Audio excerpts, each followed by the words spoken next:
అన్న నమస్తే. అజ్ఞాతంలోకి మొత్తం మీద బయటకు వచ్చారు.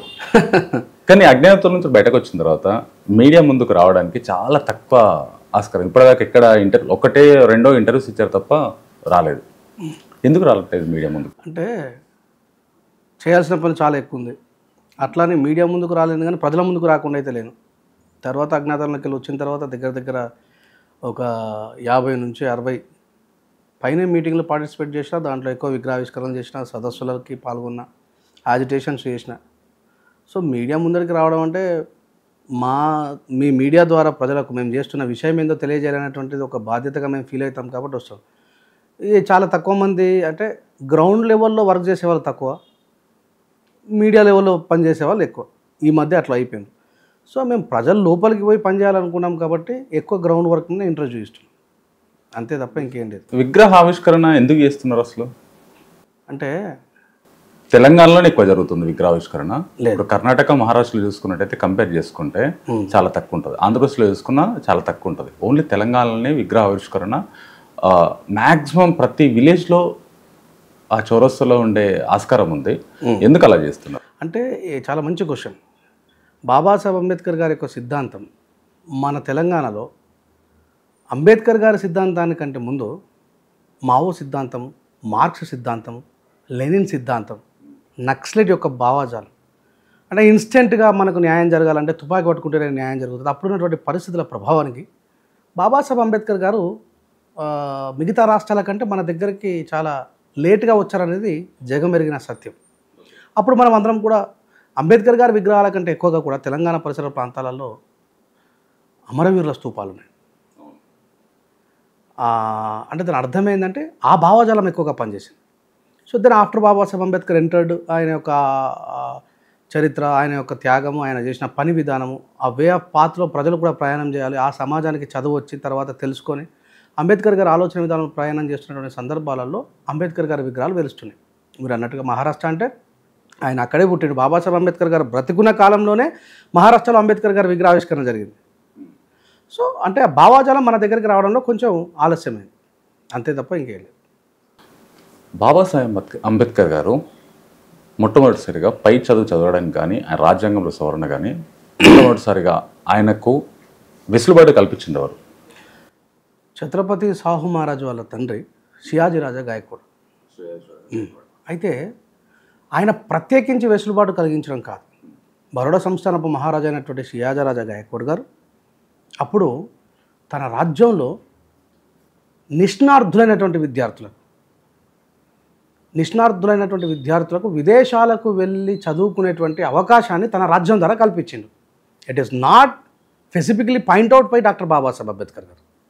ఆ రాజ్యంలో ఎవరైనా సరే, అంబేద్కర్ గారు కావచ్చు, బ్రాహ్మణులే కావచ్చు, క్షత్రియులే కావచ్చు, ఇంకెవరైనా కావచ్చు, ఆయనకు విద్య యొక్క గొప్పతనం తెలుసు కాబట్టి, షియాజీ రాజా గాయక్వాడ్ గారికి విద్య యొక్క గొప్పతనం తెలుసు కాబట్టి ఈ శూద్ర సామాజిక వర్గాలు విద్య లేకపోవడం వల్లనే నాశనం అవుతున్నాయనేటువంటి విషయాన్ని గ్రహించినటువంటి ఆ మహానుభావుడు ఏం చేసిందంటే తన రాజ్యంలో ఆ వెసులుబాటుని కల్పించింది. ఇప్పుడు మనకి ఎట్లా అయితే ఫెలోషిప్, స్కాలర్షిప్ ఉన్నాయో అట్లా ఈ మా బరోడా సంస్థానం నుంచి విదేశాలకు వెళ్ళే అవకాశాన్ని ఈ నిష్ణార్థులైనటువంటి విద్యార్థులకి నేను ఏర్పాటు చేస్తానని చెప్పడం జరిగింది. దాంట్లో భాగంగా బాబాసాహెబ్ అంబేద్కర్ గారి గురువు గారు అయినటువంటి వ్యక్తి కేలిస్కేర్ పండితులు గారు, అంబేద్కర్ గారు మెట్రికులేషన్ పాస్ అయిన తర్వాత పై చదువుల కోసం విదేశాలకు వెళ్ళాల్సిన సమయంలో అంబేద్కర్ గారి తండ్రి గారికి ఆర్థిక స్తోమత లేకపోవడం వల్ల ఒక మూలన కూర్చొని ఇంట్లో బాధపడుతూ ఉంటాడు. అయ్యో నా బిడ్డ చదువుకోవాలని కాంక్షతో ఉన్నాడు, కానీ నా దగ్గర అంత ఆర్థిక స్తోమత లేదు, నాకున్న ఆర్థిక స్తోమతనంతా కూడా పోగేసి నేను మెట్రికులేషన్ వరకు చదివించగలిగిన, కానీ ఇప్పుడు నా కొడుకు ఎట్లా అంటే అప్పుడు కేలిస్కేర్ పండితుడు ఉండి ఏం చేస్తాడంటే ఆయన ఒక బ్రాహ్మణుడు. ఇక్కడ బాబాసాహెబ్ అంబేద్కర్ గారి యొక్క జ్ఞానాన్ని చూసిండ్రు. అక్కడ బ్రాహ్మణుడా, అంబేద్కర్ దళితుడు అనే విషయాన్ని పక్కన పెడితే నేను చాలా సందర్భాల్లో చెప్పాను, బ్రాహ్మణులలో మంచోళ్ళు ఉన్నారు, బ్రాహ్మణులలో చెడ్డోళ్ళు ఉన్నారు, దళితులలో చెడ్డోళ్ళు ఉన్నారు, దళితులలో మంచోళ్ళు ఉన్నారు. ఏ కులంలోనైనా స్పెసిఫిక్లీ ఈ కులం దీనికి సంబంధించిందని చెప్పడానికి లేదు. కేలిస్కేర్ పండితుడు ఏం చేస్తాడంటే బాబాసాహెబ్ అంబేద్కర్ గారి తండ్రిని, నువ్వు ఎందుకు బాధపడుతున్నావు రామ్జీ సక్పాల్, మన మహారాజు గారు ఒక ప్రకటన చేసి ఉన్నారు, ఒకవేళ నిష్ణార్థులైనటువంటి ఉత్తీర్ణతలో మంచి మార్కులు సంపాదించుకొని విదేశాలకు వెళ్ళగలిగే స్తోమతున్న వ్యక్తులకి నా రాజ్యం ద్వారా నేను అవకాశాన్ని కల్పిస్తాను. దానికి ప్రతిగా ఏ వ్యక్తి అయితే ఈ రాజ్యం నుంచి విద్యాభ్యాసం చేయడం కోసం విదేశాలకు వెళ్ళాడో నేర్చుకున్న జ్ఞానాన్ని తిరిగి వచ్చిన తర్వాత మళ్ళీ భారతదేశంలో చెప్పాలి. This is the agreement of Baroda సంస్థానం. ఇక్కడ నుంచి వెళ్ళి 10 సంవత్సరాలు 20 సంవత్సరాలు చదువుకున్న తర్వాత ఆ నేర్చుకున్న జ్ఞానాన్ని భారతదేశానికి ఇంపోర్ట్ చేసుకోండి.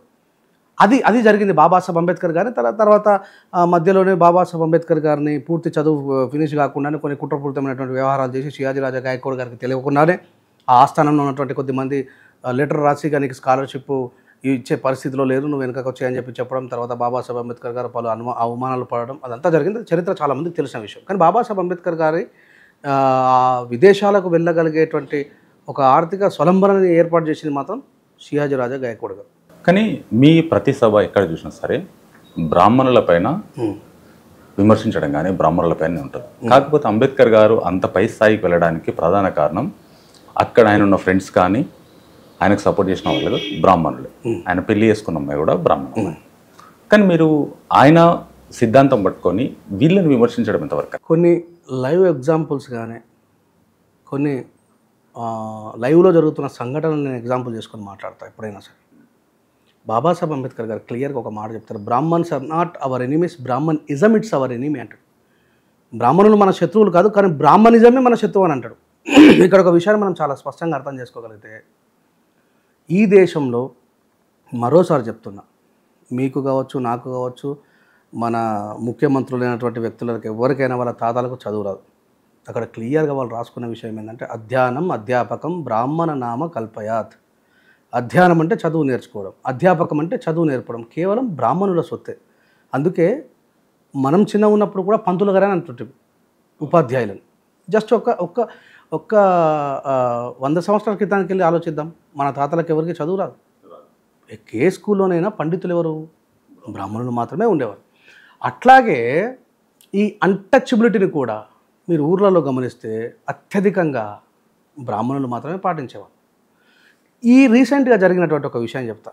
మన ఉమ్మడి మహబూబ్ నగర్ జిల్లా టీఆర్ఎస్ గవర్నమెంట్ ఉన్నప్పుడు కొడంగల్ పరిసర ప్రాంతాలు దళితులు సహజంగా శివుని మాల వేసుకునేటువంటి ఆనవాయితీ 23 సంవత్సరాలుగా కొనసాగుతుంది. అక్కడ ఒకరోజు అక్కడ ఉన్నటువంటి శివాలయం యొక్క పూజారి గారికి అనారోగ్య కారణంగానో మిగతా ఏ కారణంగానో తను మార్నింగ్ హారతి ఇవ్వడానికి వెళ్ళలేదు. ఆయనకు బదులుగా ఆయన కొడుకుని పంపించిండు. ఆయన కొడుకు వచ్చి ఏం చేసిండు, మాలామాదిగ స్వాములని, ఆ మాలామాదిగ స్వాముల్లో 23 సంవత్సరాలుగా స్వామి మాల వేసుకున్న వ్యక్తి ఉన్నాడు 20 సంవత్సరాల నుంచి. వీళ్ళని ఏం చేసిండు ఆయన, మీ మాలామాదిగ వాళ్ళు గుడి కింద ఉండి హారతి తీసుకోవాలా, మిగతా వాళ్ళు గుడి పైన ఉండి హారతి తీసుకోవాలని ఈయన హారతి ఇచ్చిండు. సహజంగా ఈయన లేదు. సో నేనేమంటున్నాను అంటే, ఎక్కడైతే ప్రాక్టీస్ ఉంటుందో అక్కడ నాకు గొంతు ఉంటుంది. నేనేమన్నా కింద ఉన్న వాళ్ళు హిందువులే, మీద ఉన్న వాళ్ళు హిందువులే, శివుడి మీద ప్రేమ ఉన్నది కాబట్టి ఆ జాతికి చెందిన వ్యక్తులు 23 సంవత్సరాలుగా మాల వేసుకుంటుంటే వాళ్ళ లోపల భక్తి ఉందా లేదా? ఉన్నది. మరి ఈయన ఎట్లా డివైడ్ చేస్తాడు? దీని మీద ప్రభుత్వం మాట్లాడదు, వాళ్ళకి శిక్షలు పడాయి. ఆయన మీద 100% అట్రాసిటీ కేసు, క్యాస్ట్ ప్రాక్టీస్ చేసిన మీద అట్రాసిటీ కేసు కావాలా? అక్కడున్న గ్రామ ప్రజలు ఏమంటారు, ఏయో పాపం పంతులు చిప్ కొడుకు చిన్న పిల్లగాడు ఆయనకు తెలియదు. ఇప్పుడు నిజంగా ఆ క్యాస్ట్ ప్రాక్టీస్ ఎవరు చేయాలా? తండ్రి చేయాలా, కొడుకు చేయాలా? నిజానికైతే తండ్రి చేయాలా. ఈయన ఆధునిక కాలంలో ఉన్నటువంటి పంతులు గారు మరి ఈయన ఎందుకు చేస్తున్నాడు అంటే, కులం పోతున్నట్ట, మళ్ళీ తిరిగి పునర్నిర్మాణం అవుతున్నట్ట? నిర్మాణమే అవుతున్నట్టు. ఇక్కడ పర్టిక్యులర్గా బ్రాహ్మణులు అని చెప్పి ఎందుకు అంటారంటే, ఆ క్యాస్ట్ ప్రాక్టీస్లో వాళ్ళు చాలా ముందున్నారు, దాంట్లో నుంచి కూడా బయటపడ్డ వాళ్ళు ఉన్నారు, లేరని చెప్పి నేను అనట్లేదు. కానీ ఇక్కడ సందర్భాన్ని బట్టి మాట్లాడాల్సినటువంటి పరిస్థితి అట్లా ఏర్పడుతుంది. రెండో విషయం ఏంటంటే, క్లియర్గా చాలామంది ఏమంటారంటే, బాబాసాహెబ్ అంబేద్కర్ గారు దశాబ్దాల కాలం హిందుత్వంలో మార్పు కోసం పోరాడినరు బాబాసాహెబ్ అంబేద్కర్ గారు. వీళ్ళకి ఎవ్వరికి కూడా సగం నాలెడ్జ్ అంబేద్కర్ గారి గురించి చదవకుండానే మా ఎస్సీలలో ఉన్నటువంటి దళిత నాయకులు కూడా 0.5% నాలెడ్జ్తోనే మాట్లాడతారు. బాబాసాహెబ్ అంబేద్కర్ ఫోటో పెట్టుకొని మీరు హిందుత్వంలో ఉన్న దాన్ని విమర్శిస్తారు, అంబేద్కర్ ఫోటో పెట్టుకొని మీరు, అంబేద్కర్ గారే రాశారండి. అంబేద్కర్ గారి సంగతి పక్కన పెడదాం, ఆయన కంటే ముందు 100 సంవత్సరాల ముందు పుట్టినటువంటి మహాత్మా జ్యోతిబా ఫులే గులాంగిరి పుస్తకంలో ఏం రాశాడో తెలిస్తే వాళ్ళకి అర్థమవుతుంది. నేను అందుకే చెప్తాను, ప్లీజ్ ఎడ్యుకేట్ యువర్ సెల్ఫ్ అని. ఎందుకంట వీళ్ళు చదవకుండానే మాట్లాడారు. ఇప్పుడు అంబేద్కర్ గారిని మీరు విమర్శించండి, నేను కాదంట్లా, కానీ చదివి విమర్శించండి. ఈ దేశంలో ఒక బ్రాహ్మణైన అమృతసేన్ అనేట ఆయన నోబెల్ శాంతి బహుమతి ఎకనామీలో తీసుకున్నాడు. ఎవరైనా ఒక బ్రాహ్మణుడు. ప్రపంచ మీడియా ముందు కూర్చున్నప్పుడు ఆయనని మీడియా మైకులు పెట్టి అడిగింది, ఎకనామీలో మీ గురువు ఎవరు అని. ఆర్థిక శాస్త్రంలో మీకు ప్రోద్బలం ప్రోత్సాహం మీ గురువు ఎవరు అంటే బాబాసాహెబ్ అంబేద్కరే నా గురువు అని చెప్పి మాట్లాడిండు. మన రీసెంట్గా జరిగింది, మీరు గూగుల్లో సెర్చ్ చేసుకుని ఇప్పుడు చూసిన అమృత్సర్ ఎవరు నా గురువు అనేది బాబాసాహెబ్ అంబేద్కర్ గారు అన్నారు. అంటే ఈ దేశం నుంచి విదేశాలకు వెళ్ళి ఎకనామిస్ట్గా రూపాంతరం చెంది వచ్చినటువంటి వ్యక్తి అండి ఆయన. వీళ్ళు ఎంతసేపు అంబేద్కర్ ఒక చిన్న కులం చట్టంలో చూసి రాజ్యాంగం రిజర్వేషన్ గురించే మాట్లాడతారు. ఇప్పుడు అమృతసేన్కి మేము చెప్పినామా, మా సంఘాలన్నీ కలిసి అయ్యా మీరు అంబేద్కర్ గారి పేరు చెప్పండి అన్నమా, ఆయన బ్రాహ్మణుడే కదా. బాబాసాహెబ్ అంబేద్కర్ జ్ఞానంలో బ్రాహ్మణుడు, ఆయన ఇప్పటికీ కూడా కులంలో మాదిగానే చూస్తున్నారు. కానీ ఆ బ్రాహ్మణైనా గుర్తించాడు కదా దాన్ని, మరి ఆయన విమర్శించలేడే. ఇప్పుడు ఎవరో కోన్కిస్కా గుట్టంగా అంబేద్కర్ గారిని విమర్శిస్తారు. అంబేద్కర్ గారు హిందుత్వంలో మార్పు కోసం పోరాటం చేసి చివరికి మారకపోతే మా క్యాస్ట్ ప్రాక్టీస్ ఇట్లాగే ఉంటుంది, చాతుర్వర్ణ వ్యవస్థ ఇట్లాగే ఉంటుంది, వేలాది కులాలు ఇట్లా ఉంటాయి, చాకలి వాళ్ళు చాకలి పని చేయాలా, మంగలి వాళ్ళు మంగలి పని చేయాలా, మాల వాళ్ళు మాల పని చేయాలా, మాదిగ వాళ్ళు మాదిగ పని చేయాలంటే మేము మనుషులం కామా, మేము అందరితో ఇంకెప్పుడు సమానం అవుతామని దశాబ్దాల కాలం పోరాటం చేసి చేసి చేసి చివరికైనా బౌద్ధం తీసుకున్నాడు. అంబేద్కర్ గారు నిజంగానే ఈ దేశంలో మత విద్వేషాలు రెచ్చగొట్టాలనుకునేటువంటి వ్యక్తి అయితే ఆయన ఇస్లాం తీసుకునేవాడేమో, ఆయన క్రైస్తవ్యం తీసుకునేవాడేమో. కోట్లాది రూపాయలు ఆఫర్ చేశారు, పెద్ద పెద్ద పదవులు ఆఫర్ చేశారు. కానీ బాబాసాహెబ్ అంబేద్కర్ గారు ఈ దేశంలో పుట్టిన బుద్ధుని ఎందుకు తీసుకున్నాడు? వేరే మతానికి ఎందుకు వెళ్ళలేదు బాబాసాహెబ్ అంబేద్కర్ గారు? చైనా వాళ్ళు నేపాల్ వాళ్ళు బుద్ధిజాన్ని ఎక్కువ వాడతారు, కానీ మన భారతదేశంలో మన దగ్గర పుట్టిన బుద్ధిజాన్ని ఇప్పటిదాకా ఎందుకు పాటించారు? మరి అంబేద్కర్ గారు అప్పుడు ఉన్నప్పుడు దాని గురించి పోరాడి ఆ బుద్ధిజాన్ని దానికి సంబంధించిన సిద్ధాంతాలన్నీ ఇక్కడ తీసుకురావచ్చు కదా, ఎందుకు తీసుకురాలేదు? అంటే ఒక విషయం చెప్తా గుర్తుపెట్టుకున్నా, హిందుత్వంలో మార్పు కోసం బాబాసాహెబ్ అంబేద్కర్ గారు దశాబ్దాల కాలం పోరాటం చేసినప్పుడు హిందువుల్లో సంస్కరణను కోరుకున్న వాళ్ళు కూడా అంబేద్కర్ గారికి సపోర్ట్ చేశారు. నిజమే, మనం అందరం హిందువులం సమానంగా ఉండాలని అంబేద్కర్ పోరాడుతున్నాడు. మేము వేల సంవత్సరాలుగా ఈ దేశంలో ఉంటున్నాం, మేము ఆఫ్ఘనిస్తాన్ నుంచో పాకిస్తాన్ నుంచో మైగ్రేట్ అయి వచ్చిన వాళ్ళం కాదు, మాదిగలం. ఈ దేశం ఉన్నప్పటి నుంచే మేము ఉన్నాము, మమ్మల్ని ఎందుకు ఇంత అన్టచబుల్గా చూసి ఇంత అణిచివేస్తూ ఉన్నారంటే హిందుత్వంలో సంస్కరణలను కోరుకున్న వాళ్ళు కూడా అంబేద్కర్ గారికి సహకరించారు. అప్పుడు బుద్ధిజం ఇట్లా ఇక్కడికి వచ్చినట్టయితే క్రిస్టియానిటీ ఏదైతుందో ఇస్లామిక్ కానీ క్రిస్టియానిటీ ఏదైతుందో తగ్గేది అవకాశం ఉండేది కదా బుద్ధిజంలోకి వెళ్ళినట్టయితే, జనాలు అప్పుడు కన్వర్ట్ అయ్యింది. బాబాసాహెబ్ అంబేద్కర్ గారు 7 లక్షల మందితో బుద్ధిజాన్ని స్వీకరించారు. మీరు చాలా జాగ్రత్తగా గుర్తుపెట్టుకోవాల్సిన విషయం ఏంటంటే ఆయన అక్టోబర్లో బౌద్ధాన్ని స్వీకరించారు. డిసెంబర్ 6 నాడు బాబాసాహెబ్ అంబేద్కర్ చచ్చిపోయాడు. ఆయన బౌద్ధం స్వీకరించిన తర్వాత ఎన్ని నెలలు బతుకున్నట్టు? అక్టోబర్, నవంబర్, డిసెంబర్ 26 నాడు తీసుకున్నారు ఆయన. అక్కడ 4 రోజులు, ఇక్కడ నెల రోజులు. ఈ దేశంలో అంబేద్కర్ మరణం కూడా ఒక పెద్ద కుట్రని అంట నేను.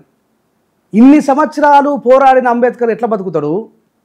ఈ బౌద్ధం తీసుకున్న తర్వాత ఒక 2 నెలలు కూడా ఎందుకు బతకలేకపోయిండు?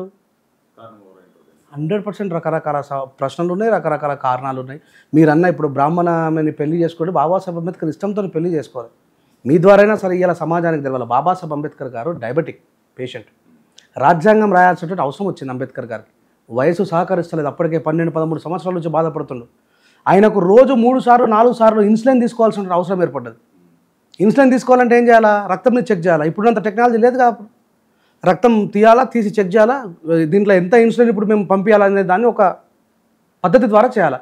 అట్లా రోజుకు 4 సార్లు అంబేద్కర్ గారు హాస్పిటల్కి రావాల్సిన పరిస్థితి ఉండే. మరి ఆయనకేమో రాజ్యాంగాన్ని రాయాలనేటువంటి ఒక మహత్కార్యం చేయాలి. ఇప్పుడు దాంట్లో నుంచి 4 సార్లు ఇక్కడికే వస్తే అది సాధ్యమవుతుందా?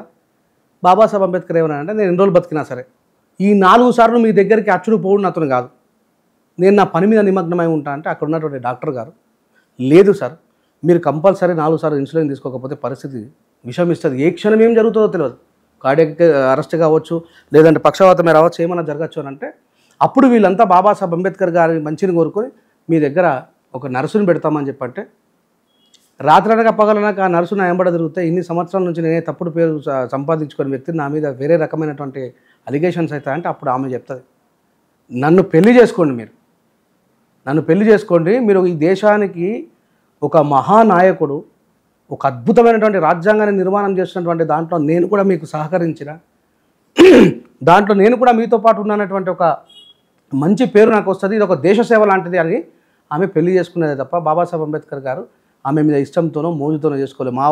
మా దాంట్లో కూడా చాలామంది బాబాసాహెబ్ అంబేద్కర్ బాపనని పెళ్లి చేసుకున్నాడు, మనం కూడా బాపనలో పెళ్లి చేసుకోవాలని బాబాసాహెబ్ అంబేద్కర్ గారు ఒక సందేశం ఇవ్వలేదు. తన బ్రతకాల్సిన అవసరం ఈ దేశ ప్రజల కోసం ఉంది కాబట్టి ఆమె సేవా దృక్పథంతో పోయింది. తర్వాత ఏం జరిగిందో తెలియదు. బాబాసాహెబ్ అంబేద్కర్ గారు మాత్రం చాలా త్వరగానే చనిపోయాడు. మీరు అన్నారు, చాలాసార్లు విన్నాం, బాబాసాహెబ్ అంబేద్కర్ గారే రాజ్యాంగం రాశారు, ఎంతవరకు వాస్తవం ఇది? నేను అనడం ఏందన్నా, ఈ దేశానికి స్వాతంత్రం వచ్చి 70 సంవత్సరాలు గడుస్తుంది. నేనేమంటానంటే అంబేద్కర్ గారే ఈ దేశానికి రాజ్యాంగం రాశారా అనే విషయాన్ని 70 సంవత్సరాల చరిత్రలో ఎవరైనా మీరు విన్నారా? ఆయన రాయలేదనగా నేనేమన్నా వీరంతా ఈ దేశంలో ఈ దేశం యొక్క మూలాల గురించి తెలిసిన ఏకైక వ్యక్తి డాక్టర్ బిఆర్ అంబేద్కర్ గారే. సర్ హైవర్ జెన్నింగ్స్ చెప్తాడు ఈ మాట లార్డ్ మౌంటెన్ బాటెన్కి. సర్ హైవర్ జెన్నింగ్స్ అనేటువంటి ఒక నిష్ణార్థుడు అప్పటికే పలు దేశాలకు రాజ్యాంగం రాసిన వ్యక్తి దగ్గరికి ఈ దేశంలో ఉన్న పెద్దలందరూ కలిసి, అయ్యా మీరు వేరే దేశాలకు రాజ్యాంగం రాశారు, మా దేశానికి కూడా మీరు రాజ్యాంగం రాయాలంటే, ఒరే ఈ ప్రపంచంలో వర్గపోరు ఉంది తప్ప ఈ ప్రపంచంలో ఏ మూలలో కూడా లేనటువంటి కులపోరు కేవలం ఒక భారతదేశంలో ఉంది. ఆ కులాల యొక్క మూలాలు రూట్స్ తెలిసిన ఏకైక వ్యక్తి ఈ ప్రపంచంలో ఒక అంబేద్కరే. సరే, మీరంటే నేను ఒప్పుకుంటా. కానీ రాజ్యాంగంలో అంబేద్కర్ గారి పేరు 24 కమిటీలో ఒక కమిటీకి, ఆయన ముసాయిదా కమిటీ అధ్యక్షుడు. కానీ ముందు 24 కమిటీలు ఉన్నాయి కదా, దానికి అన్నిటికీ ప్రెసిడెంట్ పటేల్ గారు ఉన్నారు కదా. మరి వీటన్నిటికీ ఇవన్నీ ఇంతమంది 24 కమిటీలు, అన్ని కమిటీలకు హెడ్ అయిన పటేల్ గారి పేరు ఇవన్నీ రాకుండా ఓన్లీ సవరణలు చేసి స్క్రూటినీ కమిటీకి మాత్రమే ఈయన హెడ్. కానీ ఈయన రాజ్యాంగం రాశారని చెప్పడం ఎంతవరకు కరెక్ట్? ఒక్కసారి మీరు ఇండియన్ కాన్స్టిట్యూషన్ని బాబాసాహెబ్ అంబేద్కర్ గారు పండిత్ జవహర్లాల్ నెహ్రూ గారికి సమర్పించినప్పుడు పండిత్ జవహర్లాల్ నెహ్రూ గారు ఏం మాట్లాడారో, ఇప్పుడు మన ఇద్దరం ఇక్కడ మాట్లాడుకున్నది ఈరోజు రికార్డ్ అవుతుంది, కానీ ఆ రోజు కూడా రికార్డ్ అయింది. కాకపోతే వీడియో రికార్డ్ కాకపోవచ్చు, కానీ పార్లమెంట్లో మాట్లాడిన ప్రతిదీ కూడా టైప్ చేయబడుతుంది. పండిత్ జవహర్లాల్ నెహ్రూ గారు ఏమంటారంటే, ఎంతోమందికి బాధ్యతలు అప్పచెప్పినప్పటికీ, ఒకటి అంబేద్కర్ గారి మీద ఇష్టం లేకను, రెండు ఈ దేశంలో అంబేద్కర్ అనే వ్యక్తి పవర్ని జనరలైజ్ చేస్తున్నాడు. ఇప్పుడు ఇంతకు ముందున్న రాజ్యాంగంలోనేమో పవర్ కేవలం కొద్దిమంది చేతిలోనే ఉండాలి, అధికారం కొద్దిమంది చేతిలో ఉండాలి, దానికి సలహాలు ఇచ్చేవాళ్ళు కొద్దిమంది ఈ కులానికి చెందిన వాళ్ళు మాత్రమే ఉండాలి, ఈ దేశం యొక్క స్ట్రక్చరు కొద్దిమంది చేతిలో మాత్రమే ఉండాలనే దాన్ని అంబేద్కర్ ఈ దేశంలో ఉన్న ప్రజలందరికీ సమానంగా రావాలి. ఆయా దాంట్లో నిష్ణార్థులైన వాళ్ళు, ఇప్పుడు పండితులు ఉన్నారు, ఏ కులంలోనైనా ఉండొచ్చు, వాడి జ్ఞానం ఉంటే వాడిని ఆ మేధావి దాంట్లోకి తీసుకునేటువంటి ఏర్పాటు అంబేద్కర్ చేస్తున్నారు. కాబట్టి అక్కడ ఎవరికి కూడా ఇష్టం లేదు అంబేద్కర్ గారి రాజ్యాంగం రాయడం, ఎవరికి ఇష్టం లేదు. ఎందుకంటే అంబేద్కర్ జీవితం అంతా కూడా ఒకటే మోటో కోరుకున్నాడు, ఏంది, అన్ని హక్కులు ప్రజలందరికీ సమానంగా దక్కాలి అనేటువంటి ఆలోచనలో ఉన్నాయి. అప్పుడు పండిత్ జవహర్లాల్ నెహ్రూ గారు బాబాసాహెబ్ అంబేద్కర్ గారు ఇండియన్ కాన్స్టిట్యూషన్ సమర్పించేటప్పుడు ఏమంటాడంటే, your the father of modern India అన్నాడు. నేను చనిపోతా, సర్దార్ వల్లభాయ్ పటేల్ చనిపోతాడు, టీటీ కృష్ణమాచారి చనిపోతాడు, బాబు రాజేంద్ర ప్రసాద్ చనిపోతాడు, మేమందరం కాలగర్భంలో కలిసిపోతాం, కానీ ఈ భారతదేశంలో రాజ్యాంగం ఉన్నంతసేపు ఈ దేశ ప్రజల్ని తండ్రిగా ఏలు పట్టుకొని నడిపించే వ్యక్తి మీరు ఒక్కరే అని చెప్పేసి ఈ మాట పండిట్ జవహర్లాల్ నెహ్రూ గారిది ప్రతిదీ రికార్డ్ అయి ఉన్నది. అదే రికార్డ్ అయింది. కాకపోతే ముందు ఇంతమంది రాసిన రాజ్యాంగాన్ని పక్కన పెట్టి ఓన్లీ అంబేద్కర్ గారి పేరు తీసుకోవడం వాళ్ళేందండి నాకు అర్థం కాదు. లోటాపీస్ గారు రాజ్యాంగం రాసింది, వాళ్ళకంటే ముందు రాసిన మనుదే అర్థం చెప్పాడు బాబాసాహెబ్ అంబేద్కర్ గారు. వాళ్ళు రాసిన రాజ్యాంగం ప్రకారం ఒకవేళ మీరు అనుకున్నట్టుగా ఉంటే ఈ రోజు మీరు మీడియా ఫీల్డ్లో ఉండేవాళ్ళు కాదు. నేను ఈ హైదరాబాద్ నడిపోతున్నా మన ఇద్దరం కలిసి ఇక్కడ కూర్చునే వాళ్ళమే కాదు. వీళ్ళు అంబేద్కర్ గారు చేసింది ఓన్లీ స్క్రూటినీ మాత్రమే అనేదాన్ని మీరు ఏ పుస్తకంలో చూపించగలుగుతారు? మీరు ఇప్పుడు ఎప్పుడైతే ప్రశ్న ఉద్భవింపజేస్తున్నారు, బయట వేరే వాళ్ళు మాట్లాడుతున్నారు అంబేద్కర్ రాజ్యాంగం రాయలేదని, అంబేద్కర్ కాదు అది లేదు, ఇంకో కొద్దిమంది ఏమంటారంటే అసలు అంబేద్కర్ గారికి రాజ్యాంగం రాసే అవకాశం కాంగ్రెస్ గవర్నమెంట్ ఇప్పించిందని రకరకాలుగా మాట్లాడుతూ ఉంటారు. అంటే వీళ్ళంతా కూడా ఐడియాలజికల్లీ 0% నాలెడ్జ్ ఉన్న వీళ్ళంతా. అంబేద్కర్ గారికి కాంగ్రెస్ గవర్నమెంట్ ఇవ్వలే, బాబాసాహెబ్ అంబేద్కర్ గారి పని మనిషిని అంబేద్కర్ గారి మీద నిలబెట్టి కాంగ్రెస్ గవర్నమెంట్ ఓడగొట్టిందండి. బాబాసాహెబ్ అంబేద్కర్ గారిని ముస్లిం లీగ్ వాళ్ళు మిగతా ఒక దళిత కమ్యూనిటీకి చెందినటువంటి వ్యక్తులు కలిసి బాబాసాహెబ్ అంబేద్కర్ గారు ఆ ఏరియా నుంచి గెలిపించుకోరు. బాబాసాహెబ్ అంబేద్కర్ గారు కోల్కతా ఏరియా నుంచి, పశ్చిమ బెంగాల్ ఏరియా నుంచి గెలిచారు. బాబాసాహెబ్ అంబేద్కర్ గారు ముసాయిదా నుంచి ఆయన సొంతంగా పుట్టిన మహారాష్ట్రలో ఓడగొట్టారు. ఇవన్నీ చరిత్ర. అంబేద్కర్ గారికి ఊరికి రాలే. అంబేద్కర్ గారికి ఆ నిష్ణార్థత, ఆ కేపబిలిటీ ఉంది కాబట్టి ఆయన దగ్గరికి వెళ్ళింది. బాబాసాహెబ్ అంబేద్కర్ గారికి ఊరికి ఎవరు ఇవ్వలే. ఇంకో విషయం చెప్తా, మీరు అన్నట్టు ఈయన ఈ మాట చెప్తాడు వాళ్ళ మన పండిట్ జవహర్లాల్ నెహ్రూ గారు. ఆయన అప్పటికి ఇంకా మనకు ఎలక్షన్ లేదు, ఎలక్షన్ కమిటీ లేదు, ఓటేసి ఎన్నుకునే పద్ధతి లేకున్నా ముందే కదా ఆయన మనకు ప్రైమ్ మినిస్టర్ అయింది. అందుకే పండిట్ జవహర్లాల్ నెహ్రూ గారి ఆ రోజు పార్లమెంట్లో ఆయన ఏం మాట్లాడిండో ఆ డిబేట్ని చదవగలిగితే చూడగలిగితే మనలోకి అర్థమవుతుంది. అంబేద్కర్ గారి మీద ఉన్నటువంటి వ్యక్తిగత ద్వేషము, వ్యక్తిగత అభిప్రాయము, దానివల్ల చాలా కమిటీలు వచ్చినాయి. అంబేద్కర్ గారిని కమిటీలోకి తీసుకోకుండా ముందే చాలామంది కమిటీలు వచ్చినాయి. ఈరోజు పాపం అంటే స్వేచ్ఛాయుత భారతదేశంలో స్వేచ్ఛావాయులు పీలుస్తున్నటువంటి ప్రతి కులానికి కూడా అంబేద్కర్ గారి త్యాగం అర్థం కాలేదు. నాలాంటోడు రోడ్డు మీదకి వచ్చి బీసీలకు 27% రిజర్వేషన్ అమల్లో ఉన్నది, కానీ బాబాసాహెబ్ అంబేద్కర్ 27% కాదు 52% రిజర్వేషన్ ఉండాలి బీసీలు ఈ దేశంలో సింహభాగం అని చెప్పేసి రాసిండు. ఆ విషయం ఎవరికి తెలుసు? నేను మాట్లాడుతున్న ఈరోజు మీడియా ముఖంగా ఎంతోమంది బీసీలు బీసీ రిజర్వేషన్లలో ఉద్యోగాలు సంపాదించుకున్నారా లేదా? ఏ ఒక్కడైనా బయటకు వచ్చి సరే అంబేద్కర్ పేరు చెప్పకపోగా నీకు అంబేద్కర్ అంటే ఇష్టం లేదు, కానీ రాజ్యాంగం ద్వారా నాకు ఈరోజు నేను ఉద్యోగం సంపాదించుకొని ఒక్క బీసీ ఉద్యోగం చేయించగలుగుతారా మీరు? ఇది దేశద్రోహం కాదా? 27% రిజర్వేషన్ బాబాసాహెబ్ అంబేద్కర్ గారు 52% రిజర్వేషన్ రాసిండు. దాని 27% రిజర్వేషన్ అప్పుడు అది మండల్ కమిషన్ ద్వారా పోరాటం చేస్తే, కానీ ఈ విషయం బీసీ సమాజానికి అర్థమవుతలేదే. అందరికంటే అంబేద్కర్ గారిని ఎక్కువగా విమర్శించేది వాళ్ళే. నేను ఏమంటానంటే మీరు విమర్శించండి, కానీ చదవండి. ఇలా యూపీఎస్సీ పిల్లలకి టీచింగ్ చేస్తున్నటువంటి పెద్ద పెద్ద బ్రాహ్మణులు, ఠాకూర్లు అంబేద్కర్ గారు ఎంత గొప్ప నిష్ణాతులు చెప్తున్నారు వాళ్ళు. ఇలా సోషల్ మీడియా వచ్చింది కాబట్టి బయటకు వస్తుంది. సోషల్ మీడియా లేనప్పుడు లేదు కదా. అంబేద్కర్ గారి ప్రత్యేకంగా వెతికి చదివితే తప్ప అర్థం కాదు. నేను ఏమంటానంటే బాబాసాహెబ్ అంబేద్కర్ దక్షిణాఫ్రికాకు అల్లుడు కాదు, ఆస్ట్రేలియాకు బామ్మర్ది కాదు, మరి ప్రపంచం ఎందుకు ఒప్పుకున్నదని నాకు అర్థం కాదు. లాస్ట్ టీం కాబట్టి స్క్రూటినీ చేసినప్పుడు కొన్ని కరెక్షన్స్ వచ్చినప్పుడు దేశవ్యాప్తంగా ఎంతమంది అవుతున్నారో అంతమంది కూర్చొని దీన్ని సవరణలు చేసి ఇంకా ముందుకు తీసుకెళ్ళకూడదు. ఏం సవరణలు చేసింది అనుకుంటున్నారు? యాజ్ ఎ రిపోర్టర్గా ఒక సవరణ చెప్పండి మీరు. అంబేద్కర్ కేవలం ఇది రాయలేదు. ఒక ఆయన ఏమంటాడంటే మీ అంబేద్కరు స్వేచ్ఛ, సమానత్వం, సోదరభావం అనే దాన్ని ఫ్రాన్స్ నుంచి ఎత్తుకొని వచ్చిండు అని అన్నారు. ఏమన్నాడు? ఫ్రాన్స్ దేశం నుంచి, అసలు ఫ్రెంచ్ నుంచి ఎత్తుకొని వచ్చిండు అన్నారు. నేనేమంటానంటే స్వేచ్ఛ, సమానత్వం, సోదరభావం అనేది ఫ్రెంచ్ విప్లవం పుట్టకున్న ముందే ఆ మాటని ప్రపంచంలో ఈ భూమి మీద మాట్లాడిన వ్యక్తి బుద్ధుడు. ఏడబుట్టిడు బుద్ధుడు. మరి బుద్ధుడు పుట్టిన ఎన్ని సంవత్సరాలు కార్ల్ మార్క్స్ పుట్టిండు, మార్క్స్ పుట్టిండు, లెనిన్ పుట్టిండు. ఈ కమ్యూనిజం సిద్ధాంతం ఎన్నడు పుట్టింది? సగం దిమాకి ఇదంతా బుద్ధుడు ముందా, ఈ కమ్యూనిజం ముందా? బుద్ధుడే ముందు కదా. మరి ఇప్పుడు బాబాసాహెబ్ అంబేద్కర్ గారు భారతదేశంలో ఉన్న స్వేచ్ఛ, సమానత్వం అనే రాజ్యాంగం రాసిండా, ఫ్రెంచ్ నుంచి ఎత్తుకొని వచ్చిండా? మరి ఈ దేశం నుంచి ఫ్రెంచ్కి ఎత్తుకుపోయినాడు ఎవడు? This is the controversy or not? అంటే దీనికి గల కారణం అజ్ఞానమే. బుద్ధుడి కంటే ముందు పుట్టలేదు మావో సిద్ధాంతం, లెనిన్ సిద్ధాంతం, మార్క్స్ సిద్ధాంతం. వాళ్ళందరూ పుట్టింది బుద్ధుడి తర్వాత. బుద్ధుడి స్వేచ్ఛ, సమానత్వం, సౌభ్రతత్వం ఒక మంచిని ఎక్కడి నుంచి ఎక్కడికైనా క్యారీ చేయొచ్చండి. నేను తప్పనట్లేదు. బుద్ధుడు చెప్పాడు, మరి బాబాసాహెబ్ అంబేద్కర్ గారు బుద్ధుని ఎస్టాబ్లిష్ చేసిన చెప్పి నేను అంటున్నా. ఇట్లా చాలా రాంగ్ థియరీస్. నేను ఒక్కడే చెప్తా, బాబాసాహెబ్ అంబేద్కర్ గారికి కాంగ్రెస్ గవర్నమెంట్కి ఎక్కడ కూడా సరైనటువంటి పద్ధతి ఉండేది కాదు. హిందూ కోడ్ బిల్లులో స్త్రీలకు సమానమైన హక్కులు ఉండాలా, బీసీలకు 52% రిజర్వేషన్ ఉండాలా, లేకపోతే ఈ దేశానికి మొట్టమొదటి న్యాయశాఖ మంత్రి పదవి నాకు ఇచ్చిండ్రు. మొట్టమొదటి న్యాయశాఖ మంత్రిగా ఉన్న అంబేద్కర్ గారే బీసీలకు, స్త్రీలకు సరైనటువంటి న్యాయం చేయనప్పుడు ఈ న్యాయశాఖ మంత్రి పదవి నాకెందుకు అని చెప్పేసి రాజీనామా చేసి బయటకు వచ్చిండు. ఈ విషయం ఎవరికైనా తెలుసా? అంబేద్కర్ గారు ఈ దేశానికి మొట్టమొదటి న్యాయశాఖ మంత్రి అయిన ఎవరికైనా తెలుసా? స్త్రీల కోసం, బీసీల కోసమే, కేవలం బీసీలకు, స్త్రీల కోసమే రాజ్యాంగం ఆయన రాసి నేను బయట పోయి కొట్లాడతా, బయట పోయి పోరాటం చేస్తాను బాబాసాహెబ్ అంబేద్కర్ గారు బయటకు వచ్చారు. ఈ విషయం ఎవరికి తెలుసు? అంబేద్కర్ గారు ఎంతసేపు ఇప్పుడు మీరు అన్నారు చాలామంది రాజ్యాంగంలో ఎందుకు మరి బ్రిటిష్ గవర్నమెంట్ ఒప్పుకోలేదు? అది ఫండమెంటల్గా లేదు. వాళ్ళు రాసినటువంటి అది కూడా ఏం చేయాలా? గొర్రెల వాళ్ళు గొల్ల పని చేసుకునే బతకాలా, కుమ్మర్ వాళ్ళు మట్టి విసుక్కొని ఇటుకలు చేసుకుంటేనే బతకాలా. ఇది బ్రిటిష్ గవర్నమెంట్ ఒప్పుకోలేదు. ఎందుకంటే వాళ్ళు ఇండిపెండెంట్గా ఉండాలనుకున్నారు భారతదేశాన్ని. మేము పరిపాలన చేసిన తర్వాత, మేము నిజమే బతకచ్చిన వాళ్ళమే, ఈ దేశాన్ని 200 సంవత్సరాలు పరిపాలన చేసాం, తర్వాత ఈ దేశం ఎట్లా ఉండబోతుంది, రేపు పొద్దుగాలని వాళ్ళందరూ మమ్మల్ని దుమ్మెత్తిపోసే పరిస్థితి రావచ్చు ఈ దేశంలో రాబోతున్నటువంటి భవిష్యత్ తరాలు అని చెప్పేసి వీళ్ళకి ఎలాంటి పరిజ్ఞానం ఉన్నది పరీక్షించారు. గాంధీ గారు స్వాతంత్ర పోరాటం చేసిరని చెప్పన్నారు. అవునా? మరి హరిజన ఉద్యమం చేసినటువంటి గాంధీ గారు బతుకుండగానే బాబాసాహెబ్ అంబేద్కర్ గారు కళారామ మందిరం ప్రవేశం చేస్తే అంబేద్కర్ గారు తలకాయ వల్ల కొట్టారు.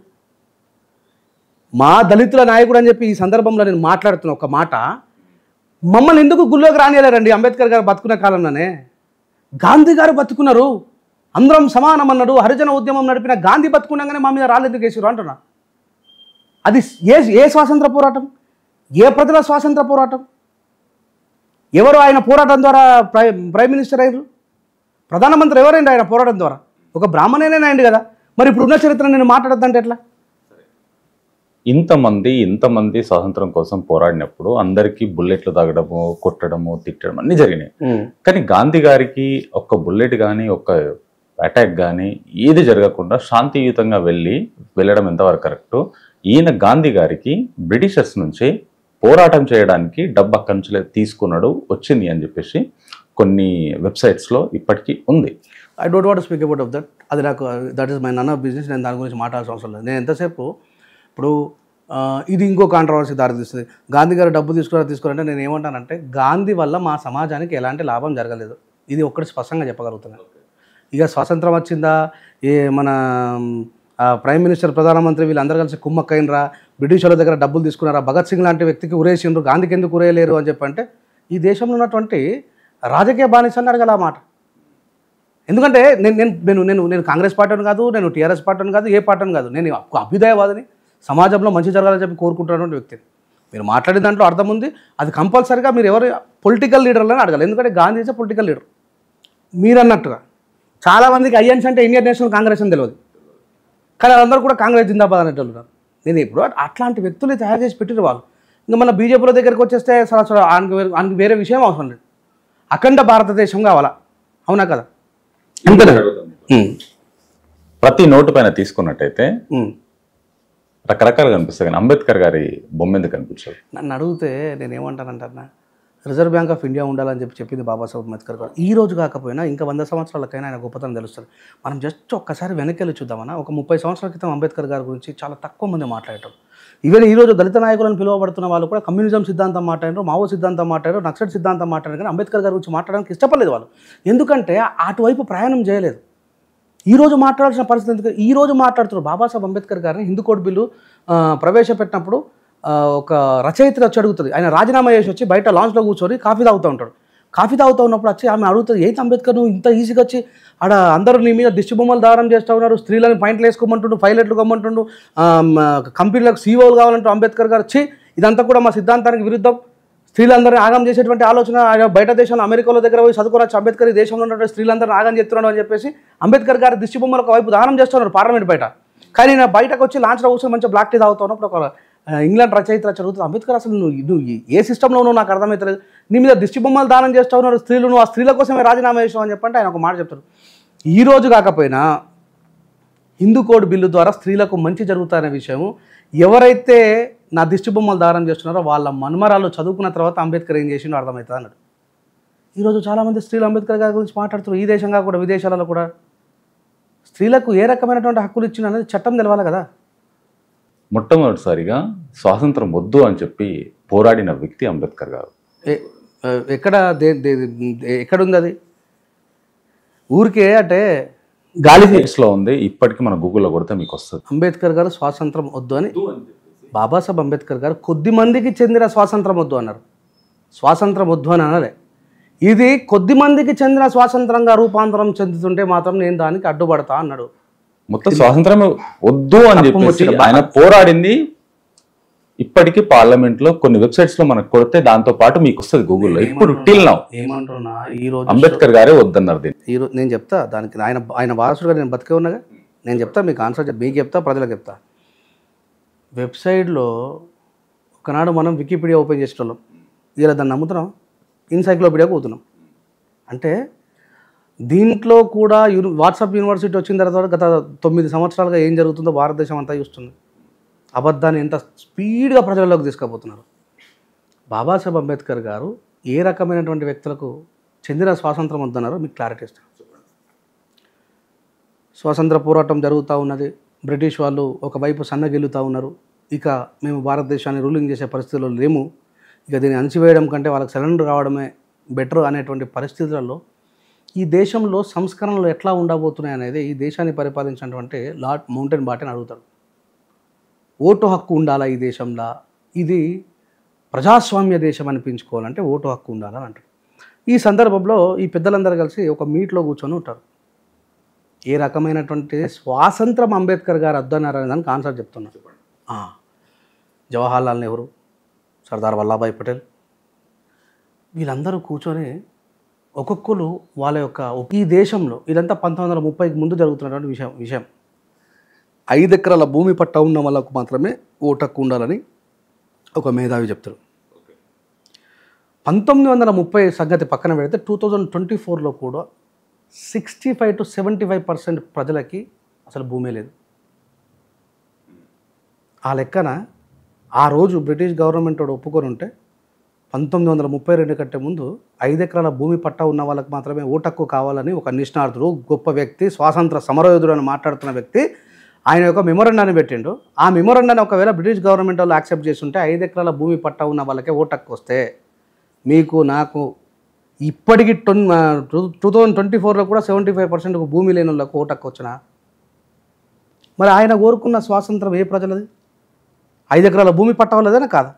మరి దాన్ని అంబేద్కర్ గారు ఎట్లా యాక్సెప్ట్ చేస్తారు? ఇంకొక ఆయన ఇట్లా కాదు, డిగ్రీ హోల్డర్స్కి మాత్రమే ఓటు హక్కు ఉండాలన్నారు.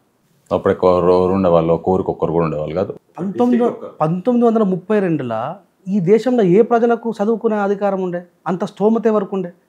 ఇవాళ 2024 భారతదేశము విద్యా వైద్యం ఫ్రీగా ఉండాలని చెప్పేసి ఎంత పెద్ద ఫండమెంటల్ ఉన్నప్పటికీ కూడా డిగ్రీ చదువుకున్న వాళ్ళు లేరు, డ్రాప్అవుట్స్ అయిపోయినరు. అప్పుడు ఒకవేళ వాళ్ళు ఒప్పుకొని డిగ్రీ చదువుకున్న వాళ్ళకి ఓటు హక్కు ఇచ్చుంటే, ఓటు అనేది ఒక మౌలికమైనటువంటిది కదా, ప్రజలందరూ సమానంగా చూసేది కదా. సఫాయి పనిచేసే సాయన్నకైనా ఈ దేశాన్ని పరిపాలించే ప్రైమ్ మినిస్టర్కైనా సమానమైనటువంటి ఈక్వాలిటీ ఉన్నదంటే ఓటు హక్కే కదా. మరి ఆ ఓటు హక్కును ఎవరికి కావాలని అడుగుతున్నారు వాళ్ళు? డిగ్రీ ఉన్న వాళ్ళకి అన్నారు. అది ఏ ప్రజల స్వాతంత్రం? ఇంకొక ఆయన ఏకంగా ఇన్కమ్ ట్యాక్స్, గవర్నమెంట్కి ఇన్కమ్ ట్యాక్స్ కడుతున్న వాళ్ళకి మాత్రమే ఓటు హక్కు ఉండాలన్నారు. ఈ 3 పద్ధతుల ప్రకారం ఈ దేశంలో ఉన్నటువంటి పేదలకి, మధ్య కుటుంబంలో ఉన్నటువంటి వ్యక్తులకు కానీ ఎవరికైనా ఓటు హక్కు లభించేదా? కానీ అంబేద్కర్ గారు ఏమన్నారు తెలుసా? వాళ్ళకి ఏ క్వాలిఫికేషన్ ఉన్నా లేకున్నా, భూమి ఉన్నా లేకపోయినా, వాళ్ళు నిరక్షరాస్యులైనా అక్షరాస్యులైనా, వయోజనులైన వారికి, మెచ్యూరిటీ ఏజ్ వచ్చిన వాళ్ళందరికీ కూడా ఓటు హక్కు ఉండాలి. తమకిష్టమైనటువంటి నాయకుడికి ఓటు వేసుకునే స్వేచ్ఛ వాళ్ళకు ఉండాలని చెప్పేసి అన్నాడు. ఇప్పుడు చెప్పండి, వాళ్ళు కోరుకున్న స్వాతంత్రం అంబేద్కర్ వద్దనడం తప్ప అంబేద్కర్ కోరుకున్న స్వాతంత్రం ఎట్లా ఉన్నది? అంటే అంబేద్కర్ గారు ప్రపంచ దేశాలు చదువుతున్నారు కాబట్టి, ఆయన గురించి చదువుతున్నారు కాబట్టి ఆయన గొప్పగా కనబడుతుండ్రు. మన దేశంలో ఇంకా కులం అనేటువంటి మౌఢ్యం నుంచి మతం అనేటువంటి నేను ఒకటే మాట చెప్తా, బాబాసాహెబ్ అంబేద్కర్ గారు హిందుత్వంలో మార్పు కోసం అన్ని సంవత్సరాలు పోరాటం చేసిందంటే అటు హిందుత్వం మీద ఉన్న ద్వేషంతో ఆయన ఇంకా నా సమాజం మారుతుందేమో, మమ్మల్ని మనుషులుగా గుర్తిస్తుందేమో, మేము కూడా వాళ్ళతో పాటు సమానంగానే అని ఒప్పుకుంటుందేమోనే కదా అన్ని దశాబ్దాలు పోరాటం చేసి చివరికి బాబాసాహెబ్ అంబేద్కర్ గారు ఒకవేళ హిందుత్వం మీద ద్వేషం ఉండి ఈ దేశం పట్ల ఆయనకు ప్రేమ లేకుంటే ఆయన క్రిస్టియన్ అయ్యేటాడు, లేకపోతే ముస్లిం అయ్యేటాడు. బౌద్ధం ఎందుకు తీసుకున్నాడు? బుద్ధుడు ఈ దేశంలో ఉంటే ప్రపంచానికి వెలుగునిచ్చిన వ్యక్తి కాబట్టి నా దేశంలో ఉన్న బుద్ధుడు నాకు అవసరం అని చెప్పి బౌద్ధం తీసుకున్నాడు బాబాసాహెబ్ అంబేద్కర్. ఈ బౌద్ధం ఒకవేళ తిరిగి పునర్నిర్మాణం అయితే ఏం జరుగుతుంది అనేటువంటి భయానికి బాబాసాహెబ్ అంబేద్కర్ గారు చంపేసినట్టున్నాను నేను. అందుకే 2 నెలలు కూడా బతకలేకపోయాడు బాబాసాహెబ్ అంబేద్కర్ గారు. 100% నిజమే. లేకపోతే ఇన్ని సంవత్సరాలు బతికిన వ్యక్తి 2 నెలలు ఎట్లా చచ్చిపోతారు? ఆయన ఇప్పటికి మేము తలారు వృత్తి చేసే వ్యక్తులం, మేము తలారులము, మేము పరమశివునే మా ఇంటి ఇలవేల్పుగా కొలిసేటువంటి వ్యక్తులం. నా మీద కూడా రకరకాల అధికారులు పెడతారు. షాన్ అని నా కలం పేరు పెట్టుకుంటే వీడు ముస్లిం అయిపోయిందని. అంటే ఊరికి అబద్ధం చెప్పడం చాలా ఈజీ, పెద్ద సమస్య ఏం కాదు. నేను అందుకే చెప్తున్నా, ఈరోజు ఈశ్వరమ్మ అనేటువంటి ఒక హిందూ స్త్రీ పైన అంత ఘోరమైన అరాచకం జరిగితే ఏ ఒక్క హిందూ సంఘం రాలేదే. అంటే ఇప్పటికి కూడా ఆమె ఒక చెంచు బిడ్డ అని, ఒక ట్రైబల్ బిడ్డ అని చెప్పేసి ఎవరు సహకరించట్లేదు. మరి ఇప్పుడు నేను ఏం మాట్లాడాలి? నా అలిగేషన్ అదే కదా. మరి మీరు ఎందుకు రావట్లేదు? ప్రియాంక రెడ్డి జరిగినప్పుడు ఎందుకు వచ్చింది? మరి ప్రియాంక రెడ్డి మీద ఏ అఘాయిత్యం అయితే జరిగిందో అక్కడ ఉన్నటువంటి బిడ్డ మీద కూడా అదే అఘాయిత్యం జరిగింది కదా. మరి ప్రజల లోపల ఏ రకమైన దృక్పథం ఉంది? ప్రియాంక రెడ్డి కేసు విషయంలో ఏమీ విచారం లేదు, లొటపీస్ లేదు, ఏం లేదు, వేసి పడేసారు, చంపేసారు. ఎందుకంటే అవతల పేదోళ్ళు కాబట్టి. ఈడ జరగట్లేదు న్యాయం. నాలంటుడు పోయి మళ్ళీ పోరాటం చేసి సంఘాలన్నింటినీ కూడగట్టి అయ్యో ఇట్లా జరిగింది దేశంలో బిడ్డకని చెప్పి మాట్లాడితే తప్ప ప్రభుత్వం స్పందించే పరిస్థితుల్లో లేదు. అంటే ఇప్పటికీ కూడా ఈ దేశంలో రాజ్యాంగం వచ్చిన తర్వాత ఇన్ని సంవత్సరాల తర్వాత కూడా ఈ ప్రజల మీద న్యాయం కోసం కూడా కులాన్ని చూసి తీర్పు తీరుస్తున్న తర్వాత ఇది ప్రజాస్వామ్య దేశం అని ఎట్లా అంటాం? మాలాంటిలో మాట్లాడకుండా ఎట్లా ఉంటాం?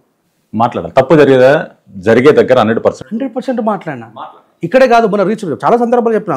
మన మండి సంజయ్ అన్న సొంత ఏరియాలో హనుమాన్ స్వామి మాలల్ని మిడిసిలు పట్టుకొని బయటకు దుఃఖపడేసారు. మీరు మాలా మధువులు వంట చేస్తారా అని చెప్పి అప్పుడు రాలేరు. నేను మీడియా సమక్షంలో అడిగిన, అయ్యా ఎవరైనా నచ్చారా అని చెప్పి లేదు. అంటే ఇప్పటికీ కూడా మా మీద డిస్క్రిమినేషన్ ఆన్ వే గోయింగ్. అంతే, డిస్క్రిమినేషన్ నడుస్తూ ఉన్నది, ఇంకా కులం ప్రాక్టీస్ నడుస్తూ ఉన్నది. కాకపోతే అన్ని సందర్భాలలో బయటపడతారు. అది ఉన్నన్ని రోజులు పోరాటాలు ఉంటాయి, ఖచ్చితంగా చెప్పని చెప్తారు. ఇప్పుడు ముస్లిమోడు నన్ను మాలమ్మది కూడా చెప్పి అంటలేడన్నా, క్రిస్టియనుడు నన్ను మాలమ్మది కూడా అని అంటలేడు. నా సొంత హిందువే నన్ను మాలమ్మది కూడా అరే నువ్వు రావద్దంటారు. మన బుడ్రాయి పండుగ కోసం ఇంత పెద్దలు అయింది, ఆడలను కొట్టిరు బతుకమ్మ కాడ, అప్పుడు ఎవడు మాట్లాడాడు.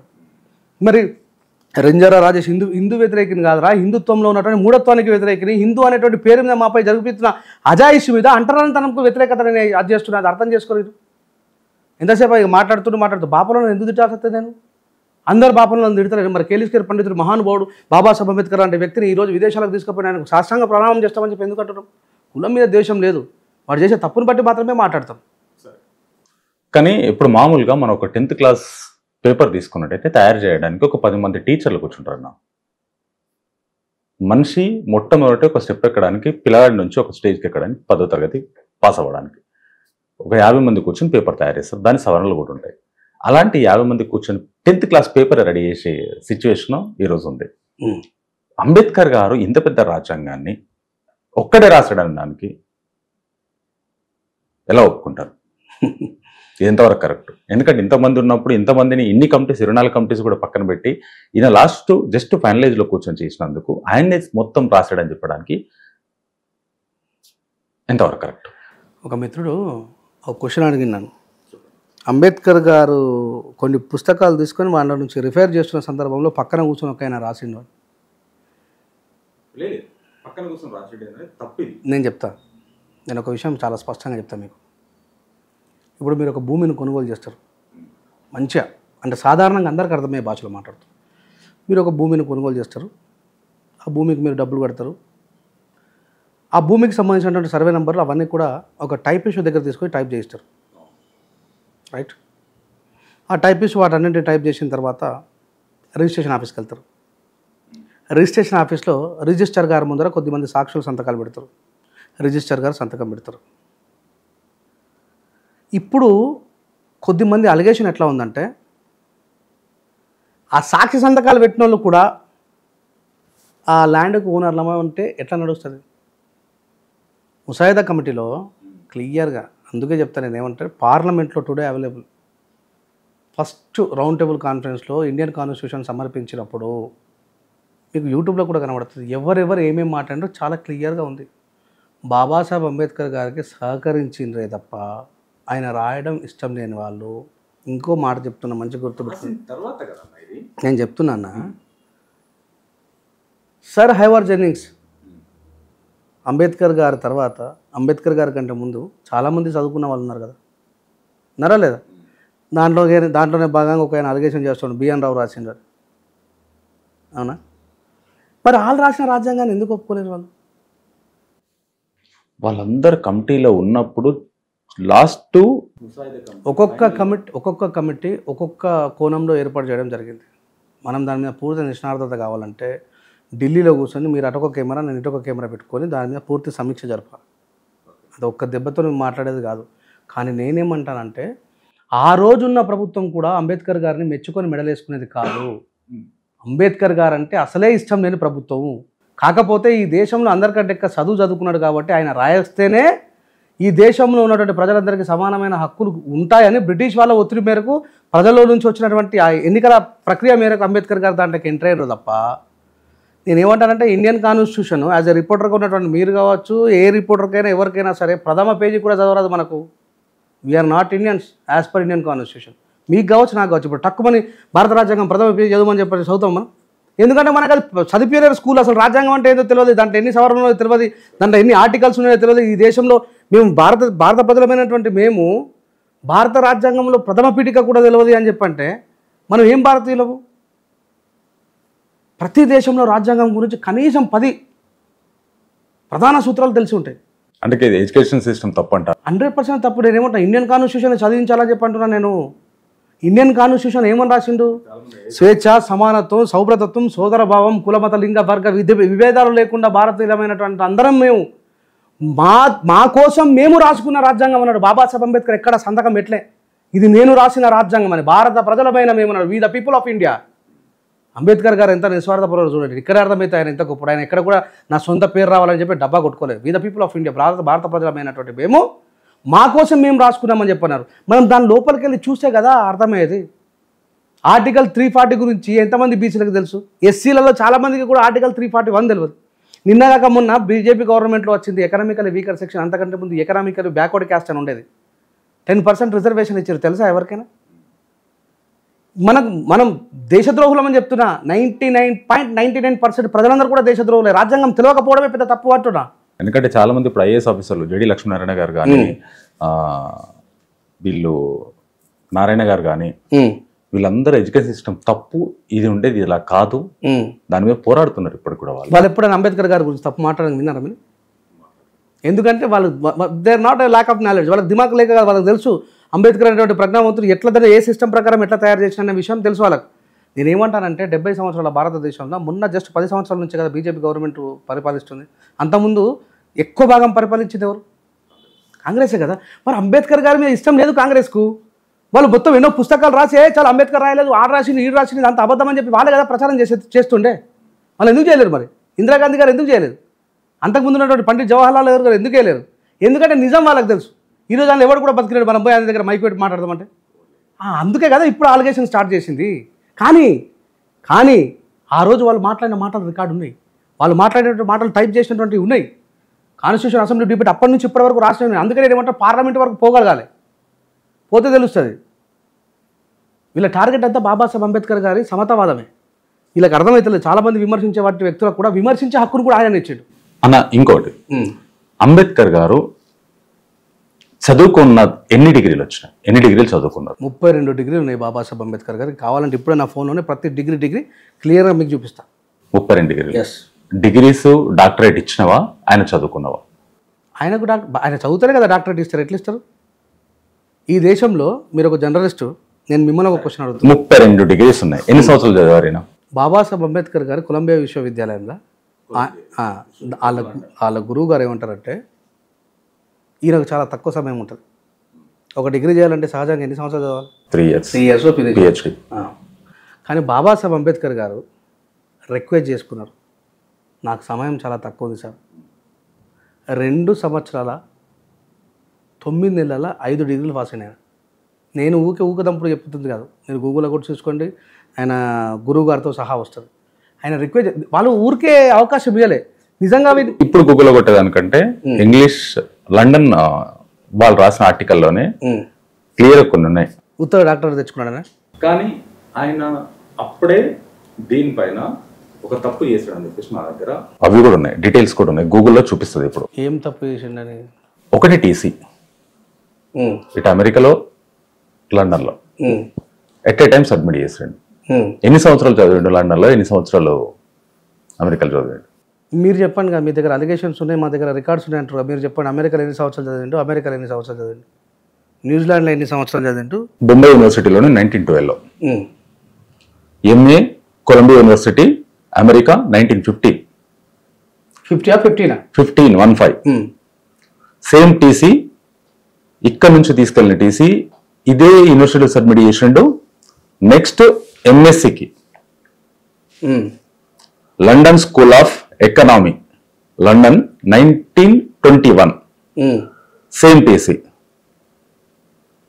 Provisional documentation of the imperial finance British of India law చదివింది లండన్లో 1922. 1 year డిఫరెన్స్. దీని చూడండి, ఎంఎస్సికి లాకి. DSc London school of economy ఇక్కడ చదివింది 1921, 1922, 1923. MSc economy, law, DSc 3 years లో 21, 22, 23 same TC. This was the problem of the rupee. దీనిపైన డిఎస్సి చేసింది, పిహెచ్డి చేసింది. National dividend of India, a history of అనల్టో స్టూడెంట్, ఇదే సేమ్ టీసీని సబ్మిట్ చేసి పిహెచ్డి చేసిండు అంబేద్కర్ 1916లో. ఉన్నది అక్కడ 4 years మాత్రమే. 4 years లో ఏ country? London, America. Ambedkar garu ఉన్నది 4 years. 4 years లో 32 డిగ్రీలు ఎలా? ఈ తిహర్ ఎవరు చేసి మీకు నాకు గూగుల్ ఇచ్చింది. మీరు చాలా సార్లు అంబేద్కర్ గారు 32 డిగ్రీలు అన్నారు. దీనిపైన నేను రీసెర్చ్ చేశాను. గూగుల్లో ఉన్న ఇన్ఫర్మేషన్ మొత్తం పర్ఫెక్ట్ అని ఎట్లా అనుకున్నారు?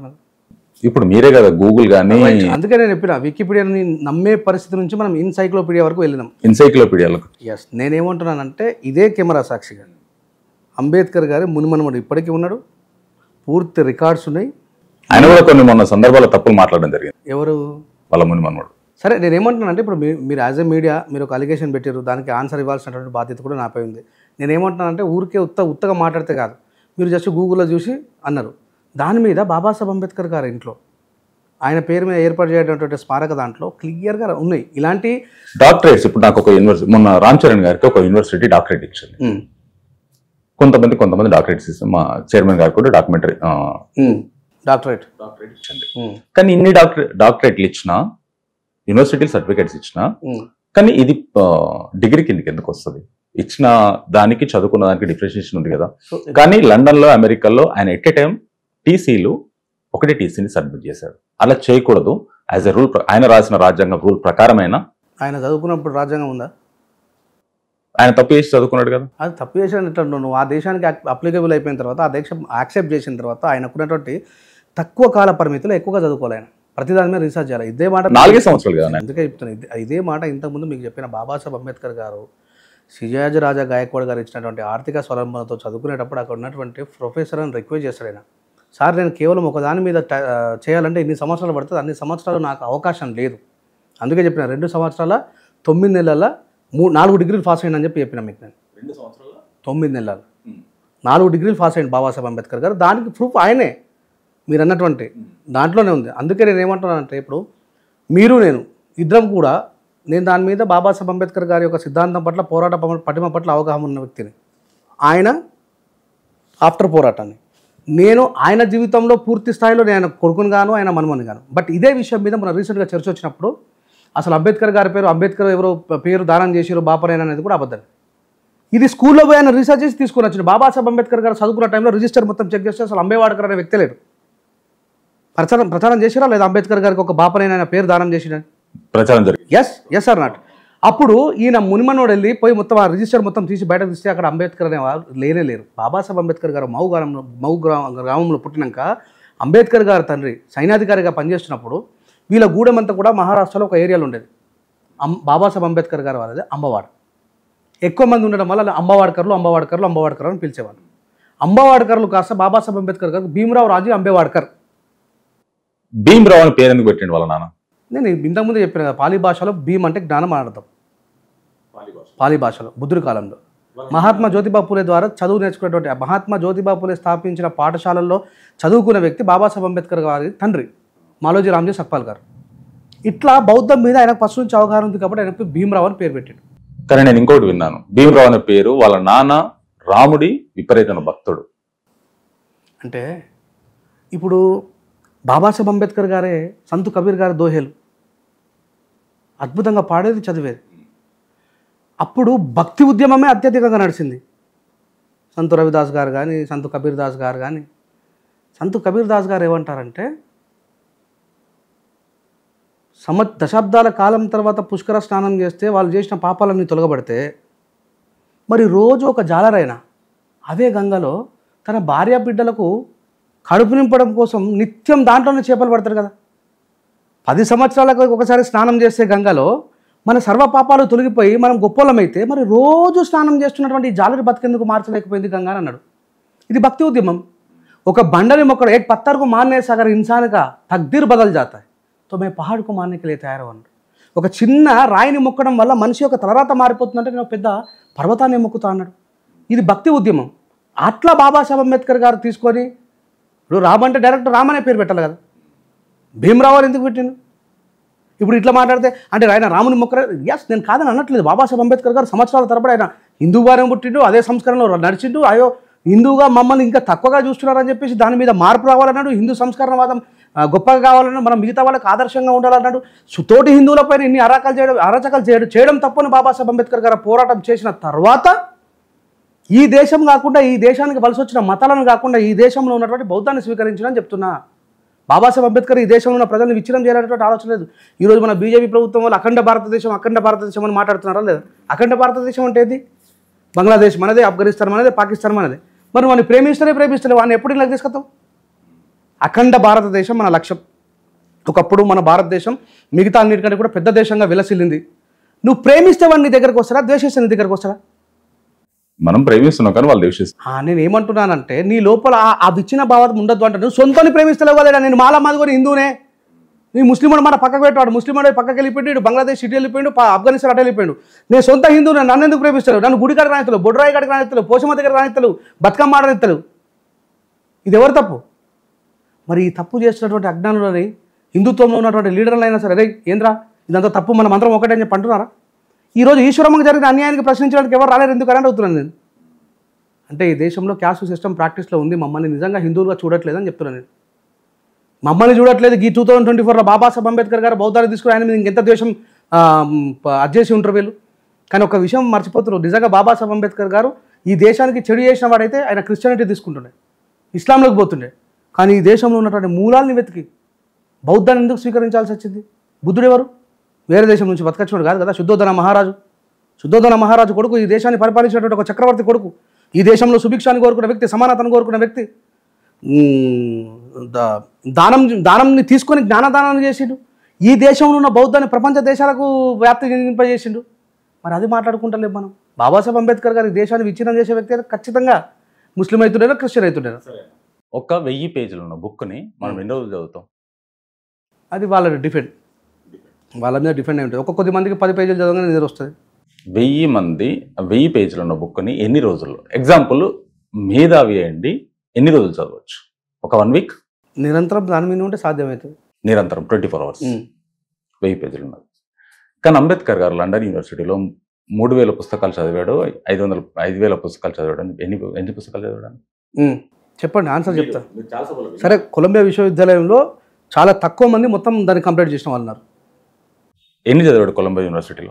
కొలంబియా విశ్వవిద్యాలయంలో చాలా వేల పుస్తకాలు ఉన్నాయి. మీరు 500 బహుశా చాలా ఉండొచ్చు, నాకు కూడా దాని మీద పూర్తి అది లేదు. నేను ఇన్ని పుస్తకాలు చదివిందని చెప్పిన, ఆయన రాసిన పుస్తకాలే వందలలో ఉన్నాయి. అది 16 అది పక్కన పెట్టండి. కానీ అక్కడ ఉన్నది 4 సంవత్సరాలు కదా. 4 సంవత్సరాల్లో అమెరికాకి లండన్కి తిరగడమే 4 సంవత్సరాలు. ఈ తిరిగి ఈ 2 డిగ్రీలు కంప్లీట్ చేయడంలోనే సరిపోయింది. ఎన్నో వేల పుస్తకాలు చదివాడని చెప్పేసి కొన్ని సభల్లో చెప్పండి. ప్రజలారా, మీరైనా ఈయనకైనా ఒక విషయం చెప్తున్నా, గుర్తుపెట్టుకోండి. బాబాసాహెబ్ అంబేద్కర్ గారు కాలేజీలో కంటే సబ్మిట్ చేయడానికి, థియరీస్ సబ్మిట్ చేయడానికి మాత్రమే ఆయన కాలేజీకి వెళ్ళేవాళ్ళు. ఆయన మిగతా టైం అంతా కూడా మన లైబ్రరీలోనే ఉండేవారు. ఆ విషయము మీరు అబద్ధం ఆడినా, నేను అబద్ధం ఆడినా, లైబ్రరీలో ఉన్నటువంటి డైరీ అబద్ధం ఆడదు. ఈ మాట మీరో నేనో, ఆయన కులస్తుడిగానో లేకపోతే ఆయనను గౌరవించే వ్యక్తిగానో భారతీయుడిగానో కాకుండా విదేశాల వాళ్ళే ఎంతోమంది మేధావులను పిలువబడుతున్న వాళ్ళు, ఆయన సమకాలీకులు వాళ్ళే రాసుకున్నారు. లండన్ లైబ్రరీని భయపడిన వ్యక్తి అంబేద్కర్ అని చెప్పేసి అత్యధిక సమయాన్ని ఉపయోగించుకునే వ్యక్తి. ఆయన కాలేజీకి వెళ్ళడం చాలా తక్కువ, థియరీ సబ్మిట్ చేయడానికే పోయిండు. ఆయన ఎక్కువ సమయం అంతా కూడా అంతేందుకంటే లండన్ యూనివర్సిటీకి సంబంధించినటువంటి దాంట్లో ఉన్న ఆ వాచ్మెనే బాబాసాహెబ్ అంబేద్కర్ గారి గురించి రాసుకున్నాడు ఆయన డైరీలో. మాకంటే ఎక్కువగా, వాచ్మెన్ కంటే నాకంటే ఎక్కువగా కూడా సమయాన్ని ఆ పుస్తకాలతో గడిపింది ఆయన అని చెప్పి రాసుకున్నాడు. ఆ పుస్తకాలు కానీ మీరు 50,000 పుస్తకాలు అని చెప్పి కొన్ని లేదు. మీరు బహుశా మీరు ఎన్ని రివ్యూస్, నేను బాబాసాహెబ్ అంబేద్కర్ గారు పర్టికులర్గా కేసీఆర్ గారు కదా ఇన్ని పుస్తకాలు చదివిందని చెప్పినట్టు నేను చెప్పలే. నేను బాబాసాహెబ్ అంబేద్కర్ గారు అత్యధికంగా చదువుకోవడానికి సమయం కేటాయించారు, ఆయన జీవితం అంతా చదవడానికి ఉపయోగించారు, రాయడానికి ఉపయోగించారు అని చెప్పినా కానీ మిగతా ఏ మేధావన్నా చెప్పి ఉండొచ్చు 50,000 పుస్తకాలు చదివిందని చెప్పి. నేను ఎప్పుడు చెప్పలేదు, నాకు పర్టికులర్గా తెలుసు నేను ఏం మాట్లాడతాను విషయం. కానీ ఇంకోటి మధ్యలో రాజ్యాంగ సవరణ చేయొచ్చా, చేయకూడదా, చేయాలా? అది దానికి ఒక ప్రజాస్వామ్య నాయకులుగా మనం ఏ సవరణ చేసుకోవచ్చు, నీకు మొత్తం అధికారాన్ని తీసేయడానికి లేదు. తీసేయరాదు, దాంట్లో సవరణ చేసుకోవచ్చు, ఇంకా ఇంప్లిమెంట్ చేసుకోవచ్చు. ఇప్పుడు ఒక 50,000 మంది కోసం రాజ్యాంగం రాయబడ్డది అనుకున్నప్పుడు ఇలా మనం 100 కోట్లు దాటినాం. దాన్ని బిగ్గర్ ఇంకా ఇంకా ఇంకా ఎట్లా ఇంప్లిమెంట్ చేసుకోవచ్చు. ఇప్పుడు ఒక ఈ కోటాలో ఇన్ని స్కూల్లే స్థాపించాలనుకుంటే దాంట్లో సవరణ చేసుకొని ఇంకా అధికంగా చేసుకోవచ్చు. ఇప్పుడు ఇండియన్ కాన్స్టిట్యూషన్ ఏర్పడినప్పుడు ఈ దేశంలో ఎన్ని రాష్ట్రాలు ఉండే, దాంట్లో ఉన్నటువంటి సవరణల ప్రకారం దాని ప్రకారం జార్ఖండ్ ఏర్పడ్డది, తెలంగాణ ఏర్పడ్డది, ఇవన్నీ ఏర్పడ్డాయి కదా. అప్పుడు చాలామంది అన్నారు ఒకటే భాషకు సంబంధించిన వాళ్ళు 2 రాష్ట్రాలుగా విడిపోవద్దని. కానీ బాబాసాహెబ్ అంబేద్కర్ గారు రాసిన రాజ్యాంగంలో క్లియర్గా మెన్షన్ చేసింది ఏమనంటే అత్యధిక ప్రజల చేత అల్పమైన ప్రజలు పీడింపబడద్దు అని. అప్పుడు మనం మైనర్ కదా తెలంగాణ వాళ్ళం, సో వాళ్ళ చేత మేము దోపిడీకి గురవుతున్నామని చెప్పి తెచ్చుకున్నాం. అందుకే నేను ఏమంటా అంటే రాజ్యాంగం చదవాలి. రాజ్యాంగం చదివితే అది ఒక కథ కాదు, బుక్ కాదు. ఇప్పుడు మామూలుగా మనకు రాజుకు 4 పిల్లలు ఉండే, దానికి 12 మంది కొడుకులు పుట్టే, ఇట్లా ఉండదు రాజ్యాంగం. చాలా రకాల అట్లా ఎన్ని ఆర్టికల్స్ ఎన్ని ఉన్నాయి, దానికి సబ్ ఆర్టికల్స్ ఎన్ని ఉన్నాయి, దాంట్లో ఎన్ని ఆబ్లిక్స్ ఉన్నాయి, ఎట్లా డివైడ్ అవుతుంది. నాకు కావాల్సినవి మాత్రమే తీసుకున్నా. నేను మొత్తం రాజ్యాంగం చదివినని చెప్పట్లేదు. అసలు ఆర్టికల్ 340లో బాబాసాహెబ్ అంబేద్కర్ ఈ ఫండమెంటల్ ప్రకారం బీసీలకు ఏ రకమైనటువంటి న్యాయం జరగాలని చూసినారు. ఆర్టికల్ 341 ప్రకారం ఎస్సీలకు ఎంత వచ్చింది, ఆర్టికల్ 340 ఎస్టీలకు ఎట్లా వచ్చింది, ఎకనామికల్ బ్యాక్వర్డ్ క్యాస్ట్ అంటే ఏంది, వీటిని నాకు కావాల్సినటువంటి సందర్భాలలో నేను రిఫరెన్స్ రాసుకోవడం కోసం చెక్ చేసిన. కానీ నాకు అర్థమైన విషయం ఏంటంటే ఇది ఒక కథలాగా కొనసాగేది మాత్రం కాదు. ఇండియన్ కాన్స్టిట్యూషన్ అంత ఈజీగా అర్థం కాదు. ఎందుకంటే దాంట్లో క్లియర్గా రాసింది ఉంటుంది. అది ఒక కథలాగా చదివితే మనం ఎన్నెన్న పుస్తకాలు చదవచ్చు, అదే పుస్తకాన్ని ఎన్నిసార్లు చదవచ్చు. కానీ కథలాగా కొనసాగేది కాదు అది. పోలీసులు అందుకే ఎన్ని డిపార్ట్మెంట్ వాళ్ళు ఏదేది కావాలో అదే చదువుకున్నారా లేదా. జ్యుడిషియరీ వాళ్ళు జ్యుడిషియరీ చదువుకున్నారు, రక్షణ వాళ్ళు రక్షణనే చదువుకున్నారు, ఎయిర్ ఫోర్స్ వాళ్ళు అట్లా. దాన్ని అంటే Indian constitution not that much off easy. కానీ చదవడం మొదలు పెడితే కనీసం ప్రథమ పేజీ చదివితే, భారత ప్రజలమైన మేము అనేది చదివితేనైనా దాన్ని మొత్తం అందులో రాసింది ఉంటుంది. వాక్ స్వేచ్ఛ, మతంలో ఉన్నటువంటి అవమానాలను ప్రకటించుకునేది, మా మతం పట్ల జరుగుతున్న మంచి, ఇంకో మతం మా పట్ల రెచ్చగొడుతున్నటువంటి విద్వేషాలు, ఇవన్నీ కాకుండా సమానత్వం, సోదరభావం, స్త్రీలపై సంరక్షణ, ఇవన్నీ కూడా కనీసం ప్రథమ పీఠికలలో ఉంటే అదన చదవాలనేది నా కోరిక. అన్న, ఒక మీది ఎప్పుడు ప్రజల్లో ఉండే ఒక పాట అంటే ఒకటి చెప్తా చూడన్న, నేను ఎంటర్టైన్మెంట్ చేసే పాటలు రాయలేదు, ఎప్పుడు కూడా ప్రజల్లో ఆలోచింపజేసే పాటలే రాసిన. దేవుడి పేరు మీద జరుగుతున్న అన్యాయం. ఇప్పుడు ఒక చిన్న సందర్భం వచ్చింది కాబట్టి చెప్తా ఉన్నా. మొన్న రీసెంట్గా ఒక మీడియా మిత్రుడు బయటకు వెళ్తే తెలిసిన విషయం ఏంటంటే, అయోధ్య రామ మందిరం కోసం ఒక వెడల్పోయినటువంటి రోడ్ని సవరించారు. ఉత్తరప్రదేశ్, బీహార్ అనేవి భారతదేశంలో లార్జెస్ట్ స్టేట్స్, చాలా పెద్ద స్టేట్స్. అట్లాగనే ఎకనామిక్లో కూడా మిగతా రాష్ట్రాల కంటే ఎక్కువ బడ్జెట్ కేటాయించుకునేటువంటి కేపబిలిటీ ఉన్నటువంటి రాష్ట్రాలు కూడా అవి. శనగలు అమ్ముకునేటువంటి ఒక ముసలాయన దగ్గరికి వెళ్ళి మైకి పెట్టి అడిగితే ఏమన్నాడు తెలుసా, రామ మందిరం పేరు మీద మా ఇళ్ళని కూలగొట్టిండ్రయ్యా. ఇక్కడ ఇల్లు కూలగొడుతున్నామంటే ముందుగానే వాళ్ళకు షిఫ్టింగ్ ప్లేస్లో ఇల్లు కట్టి వాళ్ళకి వసతులను ఏర్పాటు చేసిన తర్వాత వీటిని కూలగొట్టాలి. అవునా కాదు? వాళ్ళు ఎవరు? భారతీయులే కదా, మన దేశంలో వేరేలు కాదు కదా. ఆయన ఏడుస్తూ చెప్తున్నాడు, మమ్మల్ని తీసుకుపోయి కార్ఖానాలు వేసిరు అని. ఇక్కడున్న ప్రజలందరూ తీసుకుపోయి ఇన్స్టెంట్గా ఇల్లు కూలగొట్టేసారు, మమ్మల్ని తీసుకుపోయి కార్ఖానాలు వేసిరు అన్నాడు. అంటే కార్ఖానా అంటే ఒక ఓపెన్ ప్లేస్లో తీసుకుపోయి అలా పాడేసిండ్రు. స్కూళ్ళు లేవు, సరైన వైద్యం లేదు, ఏమి లేదు. అదొక్కటే ఆయన ఒక్కటే వీడియో చూస్తారు మీరు రైతులు? మీరు ఆ న్యూస్లో చాలా వీడియోస్ చూడొచ్చు. ఒక స్త్రీ మాట్లాడుతూ చాలా బాధపడుతూ ఏడ్చింది, తుమ్ గరీబీ హటాతే నాంపే గరీబోంకు హటారే అని. మీరు పేదరికాన్ని నిర్మూలిస్తామనే పేరు మీద పేదల్ని నిర్మూలిస్తున్నారని చెప్పి మాట్లాడింది. నేను ఏమంటున్నా అంటే, నాకు బీజేపీ గవర్నమెంట్ అగెనిస్ట్ కాదు, రాముడు ఎప్పుడు అట్లా చెయ్యమని ఏ లంజావుడుకు చెప్పడు. దేవుడు అనే వ్యక్తి అందరినీ సమానమైనటువంటి ప్రేమతో చూడాలంటారు, కానీ దేవుడి పేరు మీద ఈ అఘాయిత్యాలు చేస్తున్నారని చెప్తున్నాను నేను. నాకు బీజేపీ గవర్నమెంట్తో నచ్చింది ఏమున్నది? వీడియో చూసినా అంటే క్లియర్గా కనబడుతుంది కదా. ఇప్పుడు అంటే రేపు పొద్దున రిపోర్టర్లు అందరూ తప్పు చేస్తారనే ఉద్దేశం కాదు. సరే, నేను దీనిపైన నేను బిఫోర్ రామ మందిరం కట్టక ముందు వెళ్ళి అయోధ్య మొత్తం తిరిగా, కట్టిన తర్వాత వెళ్ళలే. నా స్నేహితులు కొంతమంది అక్కడ ఉన్న వాళ్ళతోటి, రకరకాల వాళ్ళతోటి నేను చేసిన ఎంక్వైరీ వేరు. దీనిపైన ఈ వీడియోస్ వచ్చిన తర్వాత కూడా ఎంక్వైరీ చేశా. సొంత గృహాలు ఎవరికైతే ఉన్నాయో వాళ్లకు ఔటర్ రింగ్ రోడ్డు సరౌండింగ్ లో మొత్తము రోడ్ వైండింగ్ లో ప్రతి ఒక్కరికి ఇల్లు, కంపల్సేషన్, వాళ్ళకు కావాల్సిన బిజినెస్లు, అన్ని డబ్బులు. ఇక్కడ మన తెలంగాణ గవర్నమెంట్ మల్లన సాగర్ ఇవన్నీ అయినప్పుడు ఎలాగైతే వీళ్ళు ఇచ్చారో, లబ్ధి పొందిన వాళ్ళు కూడా తప్పుడు అని చెప్పడం జరిగింది. ఎలాంటి ఇల్లు ఇచ్చారు వాళ్ళకు, పూరుగుడిసి ఉన్న వాళ్ళకు కూడా డబ్బు 7 లక్షల రూపాయలు ఎలాగైతే ఇక్కడ ఇచ్చారో 15 లక్షల రూపాయలు ఇండిపెండెంట్ హౌస్లు అక్కడ అలా స్వయంగా ఇచ్చారు. ఆ ఫోటోస్ కూడా కావాలంటే లైవ్ ఇప్పుడు నేను మాట్లాడించగలను. సరే, అయోధ్యలో ఉన్న వాళ్ళు నేనేమంటున్నానంటే, దానివల్ల తర్వాత ఎకనామీ పెరుగుతుంది.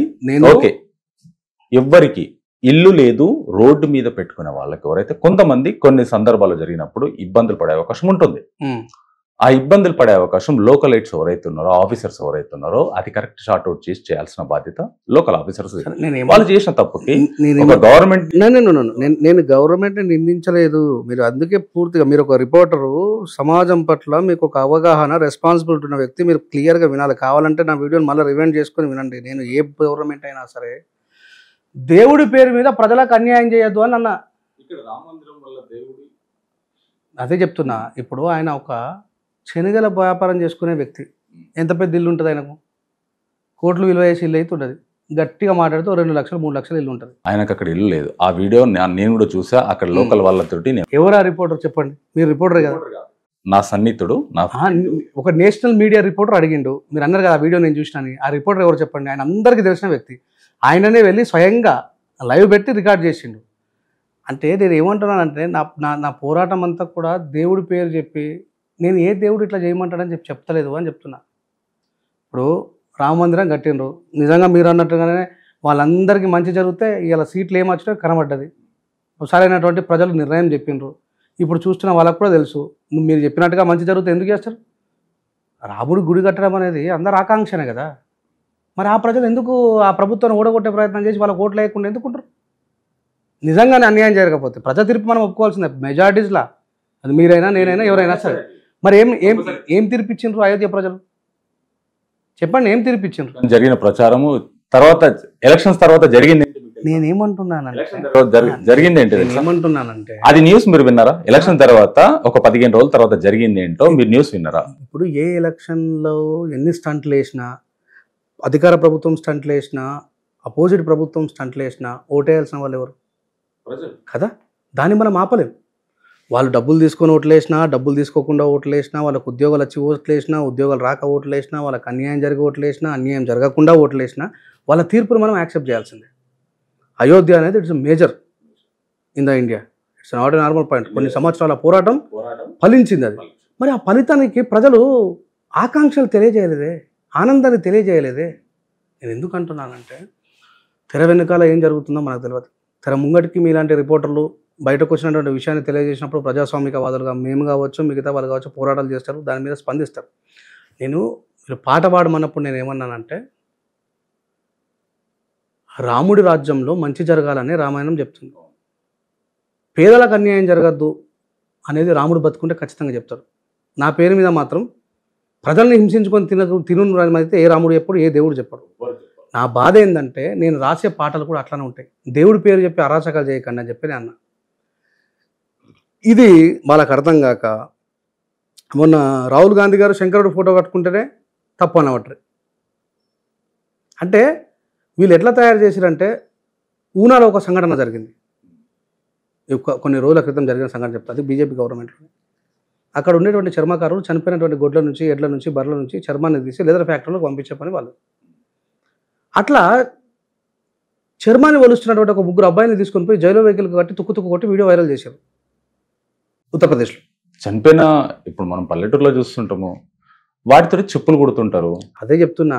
అప్పుడు ఏమని రాసిన నేను, రామరాజ్యము మనువాద రాజ్యము, మానవత్వమన్న మాట లేని రాజ్యము, గోవు మాత అంటూ మొక్కేటి పాలకులురా, అది సచ్చిపోతే ముట్టలేని లుచ్చన కొడుకులురా, జంతువులను దైవమంటూ మొక్కే జ్ఞానము, సాటి మనిషిని ప్రేమించలేని అజ్ఞానము. నేను ఇక్కడ ఎవరికి తిట్లే.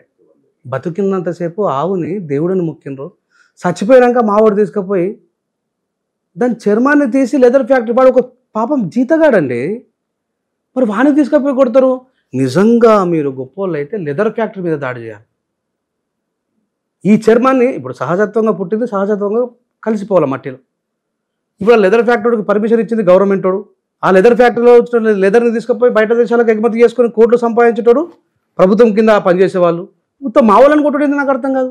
అదే లెదర్ నాకు ప్యూర్ బ్రాండ్ కావాలి, లెదర్ బ్రాండ్ కావాలి, ఒరిజినల్ లెదర్ ఉందా, బెల్ట్, పర్స్, మరి బ్యాగ్. నేనేమన్నా రాముడు ఎక్కడ చెప్పిండు అయ్యా? లేదు కదా, నన్ను కొట్టుమని చెప్పి. ఇప్పుడు క్లియర్గా మన దగ్గర ఆ రికార్డ్స్ ఉన్నాయి. బీఫ్ని ఎక్స్పోర్ట్ చేస్తుంది అత్యధికంగా ఎక్కడి నుంచి అనేది. నేనేమంటున్నానంటే, ఇప్పుడు మొన్న రీసెంట్గా ఆంధ్రాలో కూడా అదే జరిగింది. వైఎస్ఆర్సీపీ వాళ్ళు ఓడిపోయిన తర్వాత టీడీపీ వాళ్ళు అది గెలిచిన తర్వాత పోయి అక్కడ ఉన్నటువంటి కామన్ ప్రజల మీద దాడి చేస్తారు. నేను ఏమంటున్నా, దోసుకున్న వాళ్ళ మీద దాడి చేయి కదా. అరే పాపం వీళ్ళు ఏం చేశారు, కింద వాళ్ళు ఉత్తా, వీడు అటు కాదు ఇటు కాదు, ఎవడైతే మెయిన్ ఉండో వాని మీద దాడి చేయాలి, ఆ కింద ఉన్న వాళ్ళ మీద. మరి నేను నా బాధ కూడా నేనేమంటున్నా అంటే, బీఫ్ని ఎక్స్పోర్ట్ చేయొద్దు అనేటువంటి ఆకాంక్ష భారత రాజ్యాంగమే చెప్తుంది. సాధు జంతువుని చంపొద్దు. నేను కాదంటలేదండి, నువ్వు తినటం పోయి కొడుతున్నావు. అరే నీ అమ్మ బయట దేశం ప్రపంచంలో నెంబర్ 1 బీఫ్ దొరికే దేశం ఏది తెలుసా? భారతదేశమే. అల్ కబీర్ అనే పేరు, నేను అబ్రాడ్లో జాబ్ చేసి వచ్చిన కాబట్టి నాకు తెలుసు. అల్ కబీర్ అనేది సౌదీలో ఫేమస్, అది భారతదేశం నుంచి ఎక్స్పోర్ట్ అవుతుంది. సో వీటన్నిటి మీద ప్రభుత్వం బ్యాన్ చేయమంటారు. నేనే అంటున్నా, ఆవును చంపడం తప్పే. నేనే అంటున్నా, రెంజల్ రాయేష్ అంటున్నా, ఆవును చంపడం తప్పు. ఫస్ట్ ఇమీడియట్లీ మీరు ఏం చేయాలా, చచ్చిపోయిన ఆవుని మోసుకుపోయి మావులను కొట్టుడు కాదు, చచ్చిపోయిన ఆవుని తీసుకుపోయి బొంద పెట్టి మమ్మల్ని చంపుడు కాదు. ఎవడైతే తీసుకుపోయి పానముండంగా కోసి చంపుతుండో వాని బంద్ చేయరు. బీఫ్ ఎక్స్పోర్ట్ మొత్తం బంద్ చేయమని చెప్పి బీజేపీ గవర్నమెంట్లు, ఎంత గొప్ప విషయం. మేమందరం యాక్సెప్ట్ చేస్తాం, నరేంద్ర మోడీ గారికి పాలాభిషేకం చేస్తాం. అది చేయట్లేదే. కానీ ఉత్త చచ్చిపోయిన కొట్టుని మోసుకపోయాడు, మమ్మల్ని కొట్టబట్టరు.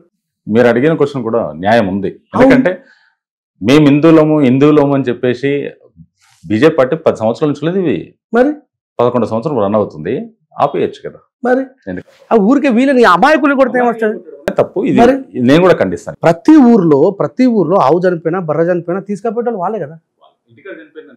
మరి మీరు బతుకున్నంతసేపు దేవుడని మొక్కుతారు, దాని కాళ్ళకి పసుపు రాస్తారు, దాని అది గంధం పూస్తారు, అరటిపండు నిలబెడతారు, అన్ని నిలబెడతారు. చచ్చిపోగానే ఏది నీ ప్రేమ? అందుకన్నా దైవం అంటూ మొక్కింది మీరే, చచ్చిపోగానే కథం మళ్ళీ వెళ్తారా అని 7:30 రాబాయ్ అని పిలిచిన మున్సిపాలిటీని తీసుకుపోమని చెప్పంటారు. You should respect all people అని చెప్పంటారు. నన్ను దేవుడి పేరు మీద పెట్టి తిడితే మాత్రం నేను కంపల్సరీ పాట రాయాల్సి వస్తుంది. నేనేమన్నా రామరాజ్యంలో పేదలకు స్థానం లేదా తండ్రి, రామరాజ్యం అంటారు, ఇదేం రాజ్యం అని చెప్పి అడిగిన. ఒక కళాకారుడు కదా నా ధర్మం, దాన్ని అర్థం చేసుకోక రాముడినే ప్రశ్నిస్తాడా రెంజల్ రాయేష్ అంటే, అరే రాముడు నా దేవుడు కదా అయ్యా, ఇట్లా ఎందుకు జరుగుతుందని చెప్పి అడిగే అధికారం కూడా నాకు లేదా? ఉంది కదా.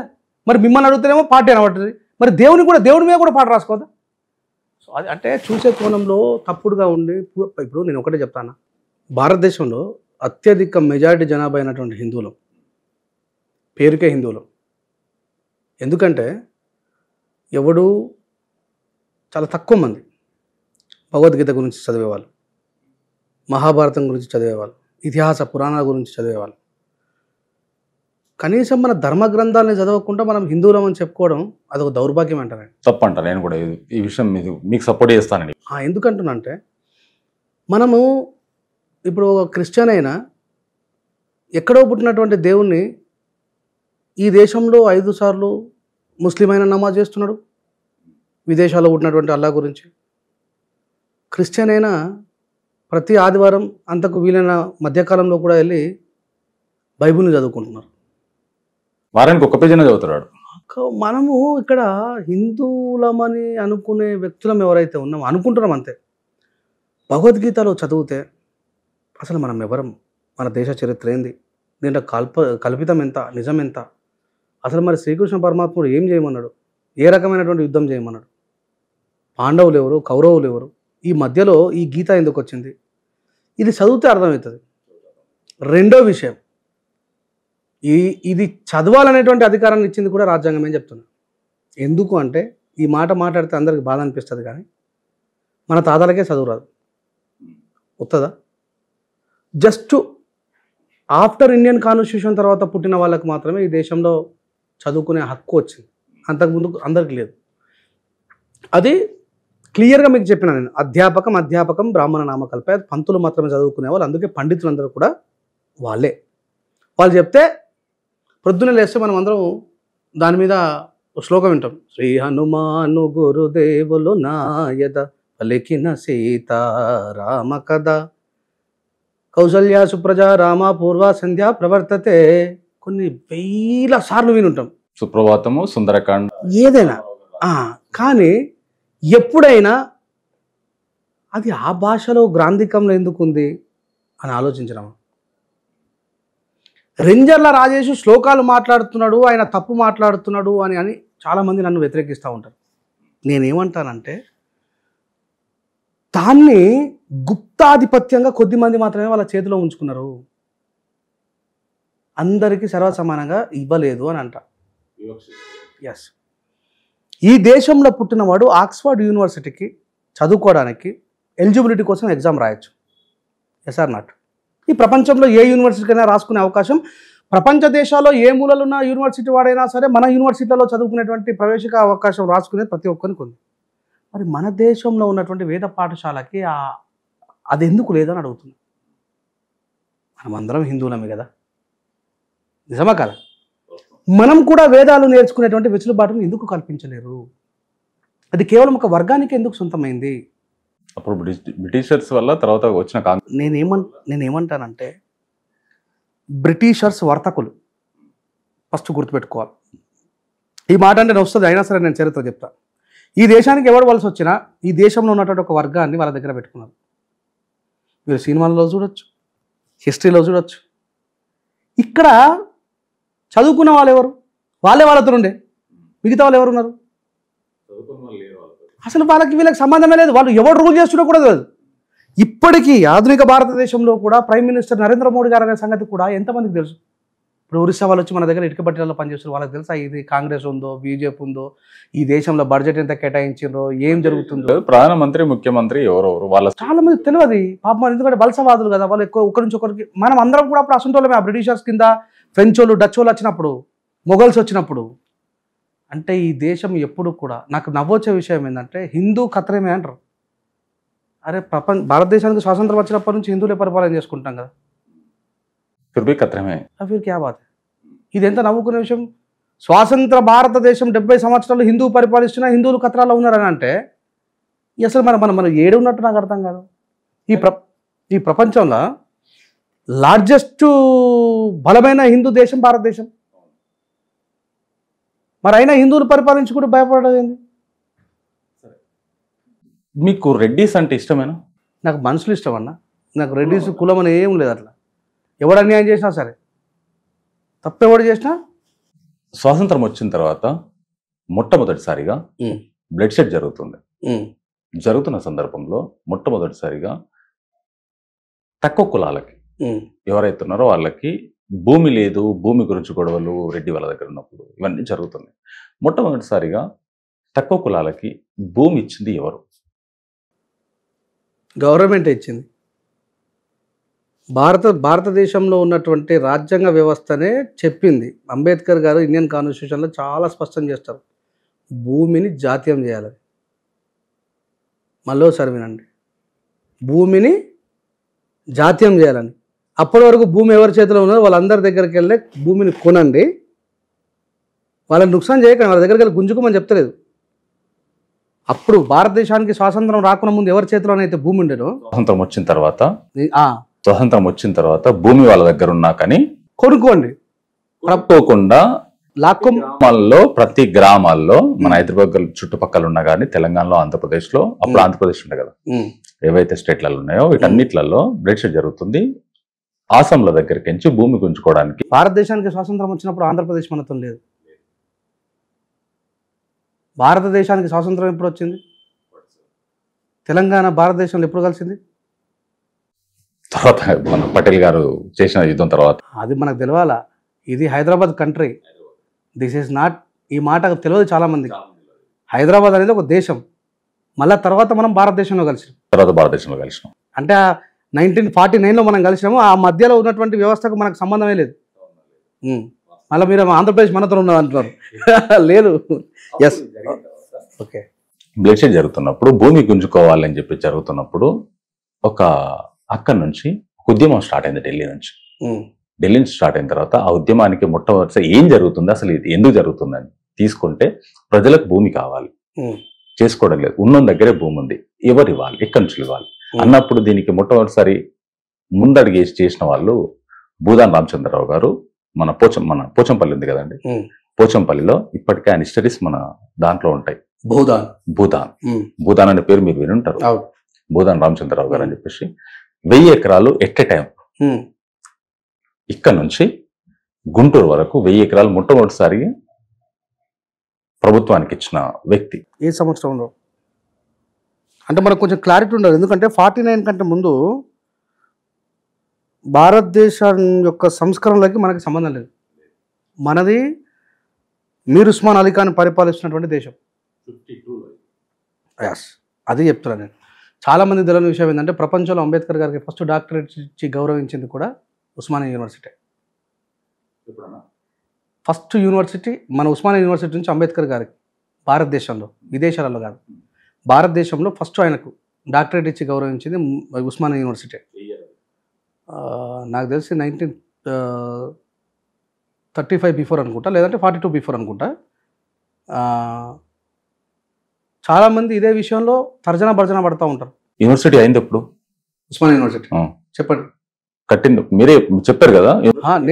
నేను ఏమంటాను అంటే ఫస్ట్ మాత్రం బాబా నాకు తెలిసి అయితే 42 నుంచి అదే మొత్తం మీద 45 ఆ మధ్యలో, అంతకు ముందే ఉన్నది ఉస్మానియా యూనివర్సిటీ. అదేం నిన్న మొన్న తయారైందేం కాదు. మీరు కావాలంటే జస్ట్ గూగుల్లో కొట్టుకుని చూడొచ్చు. అంటే ఎందుకంటే బాబాసాహెబ్ అంబేద్కర్ ఈ విషయాన్ని చాలా స్పష్టంగా గర్వంగా చెప్తారు. భారతదేశంలో నన్ను ఫస్ట్ గౌరవించి గుర్తించినటువంటిది హైదరాబాద్ అని చెప్పి. హైదరాబాద్ ఓకే, కానీ ఉస్మానియా యూనివర్సిటీ 100% ఉస్మానియా యూనివర్సిటీ. బాబాసాహెబ్ అంబేద్కర్ గారికి డాక్టరేట్ ఇచ్చి గౌరవించింది ఉస్మానియా యూనివర్సిటీ. మీరు ఉస్మాన్ అలీ ఖాన్ గారు. అప్పటికి బాబాసాహెబ్ అంబేద్కర్ ఇంకా అంటరాని వాడిగానే చూసిండు. మీరు అన్నటువంటి బరోడా సంస్థానపు మహారాజు బాబాసాహెబ్ అంబేద్కర్ గారిని విదేశాలకు పంపించి వచ్చిన తర్వాత సైన్యాధికారిగా ఆయనకు ఉద్యోగం ఇచ్చినప్పటికీ కూడా అన్టచబుల్ అని చెప్పి ఆయనకు ప్రత్యేకమైన కుండ పెట్టారు. ఆయన దగ్గర ప్యూన్లు కూడా అంబేద్కర్ గారికి కట్టెలతో తీసుకుంటా ఇసిరి పడేసి పుస్తకాలు వాడేసారు. బాబాసాహెబ్ అంబేద్కర్ గారు ఒక పార్సీ సత్రం, హిందూ అయిన ఒక బాబాసాహెబ్ అంబేద్కర్ గారు పార్సీ సత్రంలో అడల్జీ సొరబ్జీ అనేటువంటి పేరు, అబద్ధం పేరు చెప్పుకొని ఏ సంస్థానానికైతే ఈయన సైన్యాధికారో అక్కడనే ఒక పార్సీ సత్రంలో కిరాయి ఉండాల్సినటువంటి పరిస్థితి ఏర్పడేది భారతదేశం. బాబాసాహెబ్ అంబేద్కర్ గారిని భారతదేశం ఎప్పుడు గౌరవించలేదు, ఇప్పుడు కూడా గౌరవించలేదు. మళ్ళీ చెప్తా ఉన్నా, ఇది నిజం. ఎవడొప్పుకున్నా ఒప్పుకోకపోయినా నాకు పూర్తిగా అవగాహన లేకపోవచ్చు, నాకున్న అవగాహన చెప్తున్నా. బాబాసాహెబ్ అంబేద్కర్ గారు బరోడా సంస్థానపు షియాజీ రాజా గాయక్వాడ్ గారి రాజ్యంలో అడల్జీ సొరబ్జీ అనే ఒక అబద్ధపు పేరు చెప్పుకొని పార్సీ సత్రంలో స్టోర్ రూమ్లో కిరాయి ఉన్నాడు. ఉండాల్సి వచ్చిందంటే ఈయన బాబాసాహెబ్ని హిందూగా యాక్సెప్ట్ చేయలేరు, హిందూ సత్రాల్లో బాబాసాహెబ్ అంబేద్కర్ కిరాయి చేయలేరు. ఆయన ఎవరు మళ్ళీ మరి ఆ సంస్థానానికి సైన్యాధికారిగా కొలువు తీరినటువంటి ఆ రాజ్యంలో బాబాసాహెబ్ అంబేద్కర్ గారు రైల్వే స్టేషన్కి వస్తున్నారని చెప్పి రైల్వే స్టేషన్ మొత్తం ఖాళీ చేస్తే ఆయన ట్రంక్ పెట్టి నెత్తి మీద పెట్టుకుని 2.5 కిలోమీటర్ల సంస్థానానికి వచ్చి సియాజీ రాజా గాయక్వాడ్ గారి దగ్గర బాధపడుకుంటూ చెప్పారు, ఏంది సార్ నాకు అర్థం కాదంటే, ఏం చేస్తాం ఈ దేశంలో ఉన్నటువంటి వ్యవస్థ లాంటిది, నేను రాజుని కానీ ప్రజల్ని మార్చలేదు కదా, అందుకే కదా నేను చదువుకోవడానికి పంపించింది.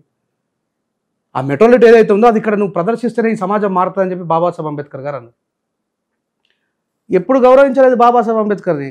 ఆయన చదువుకోవడమే ఇష్టం లేదు, ఆయన ఈ దేశంలో రాజ్యం చేయడం అంతకంటే ఇష్టం లేదు. ఇలా ప్రపంచం అంతా ఒప్పుకున్నా ఇప్పటికీ భారతదేశంలో నేను ఏమంటున్నా అంటే, మీరు ఏమన్నా విమర్శించవచ్చు, ఆ అవకాశం ప్రతి మనిషికి ఉంది, కానీ చదివి విమర్శించండి. ఈ దేశానికి ఐఏఎస్లను ఐపీఎస్లను తయారు చేసే టీచర్లు ఎందుకు బాబాసాహెబ్ అంబేద్కర్ గౌరవిస్తున్నారు? సరిగ్గా ఇంటర్ కూడా పాస్ కాలేడు విమర్శిస్తున్నాడు, డిగ్రీ కూడా పాస్ కాలేడు విమర్శిస్తున్నాడు. నువ్వు చదివి విమర్శించు అంటున్నా. యూపీఎస్సీ ఎగ్జామ్ని బోధించే వాళ్ళు నిష్ణార్థులా కాదా?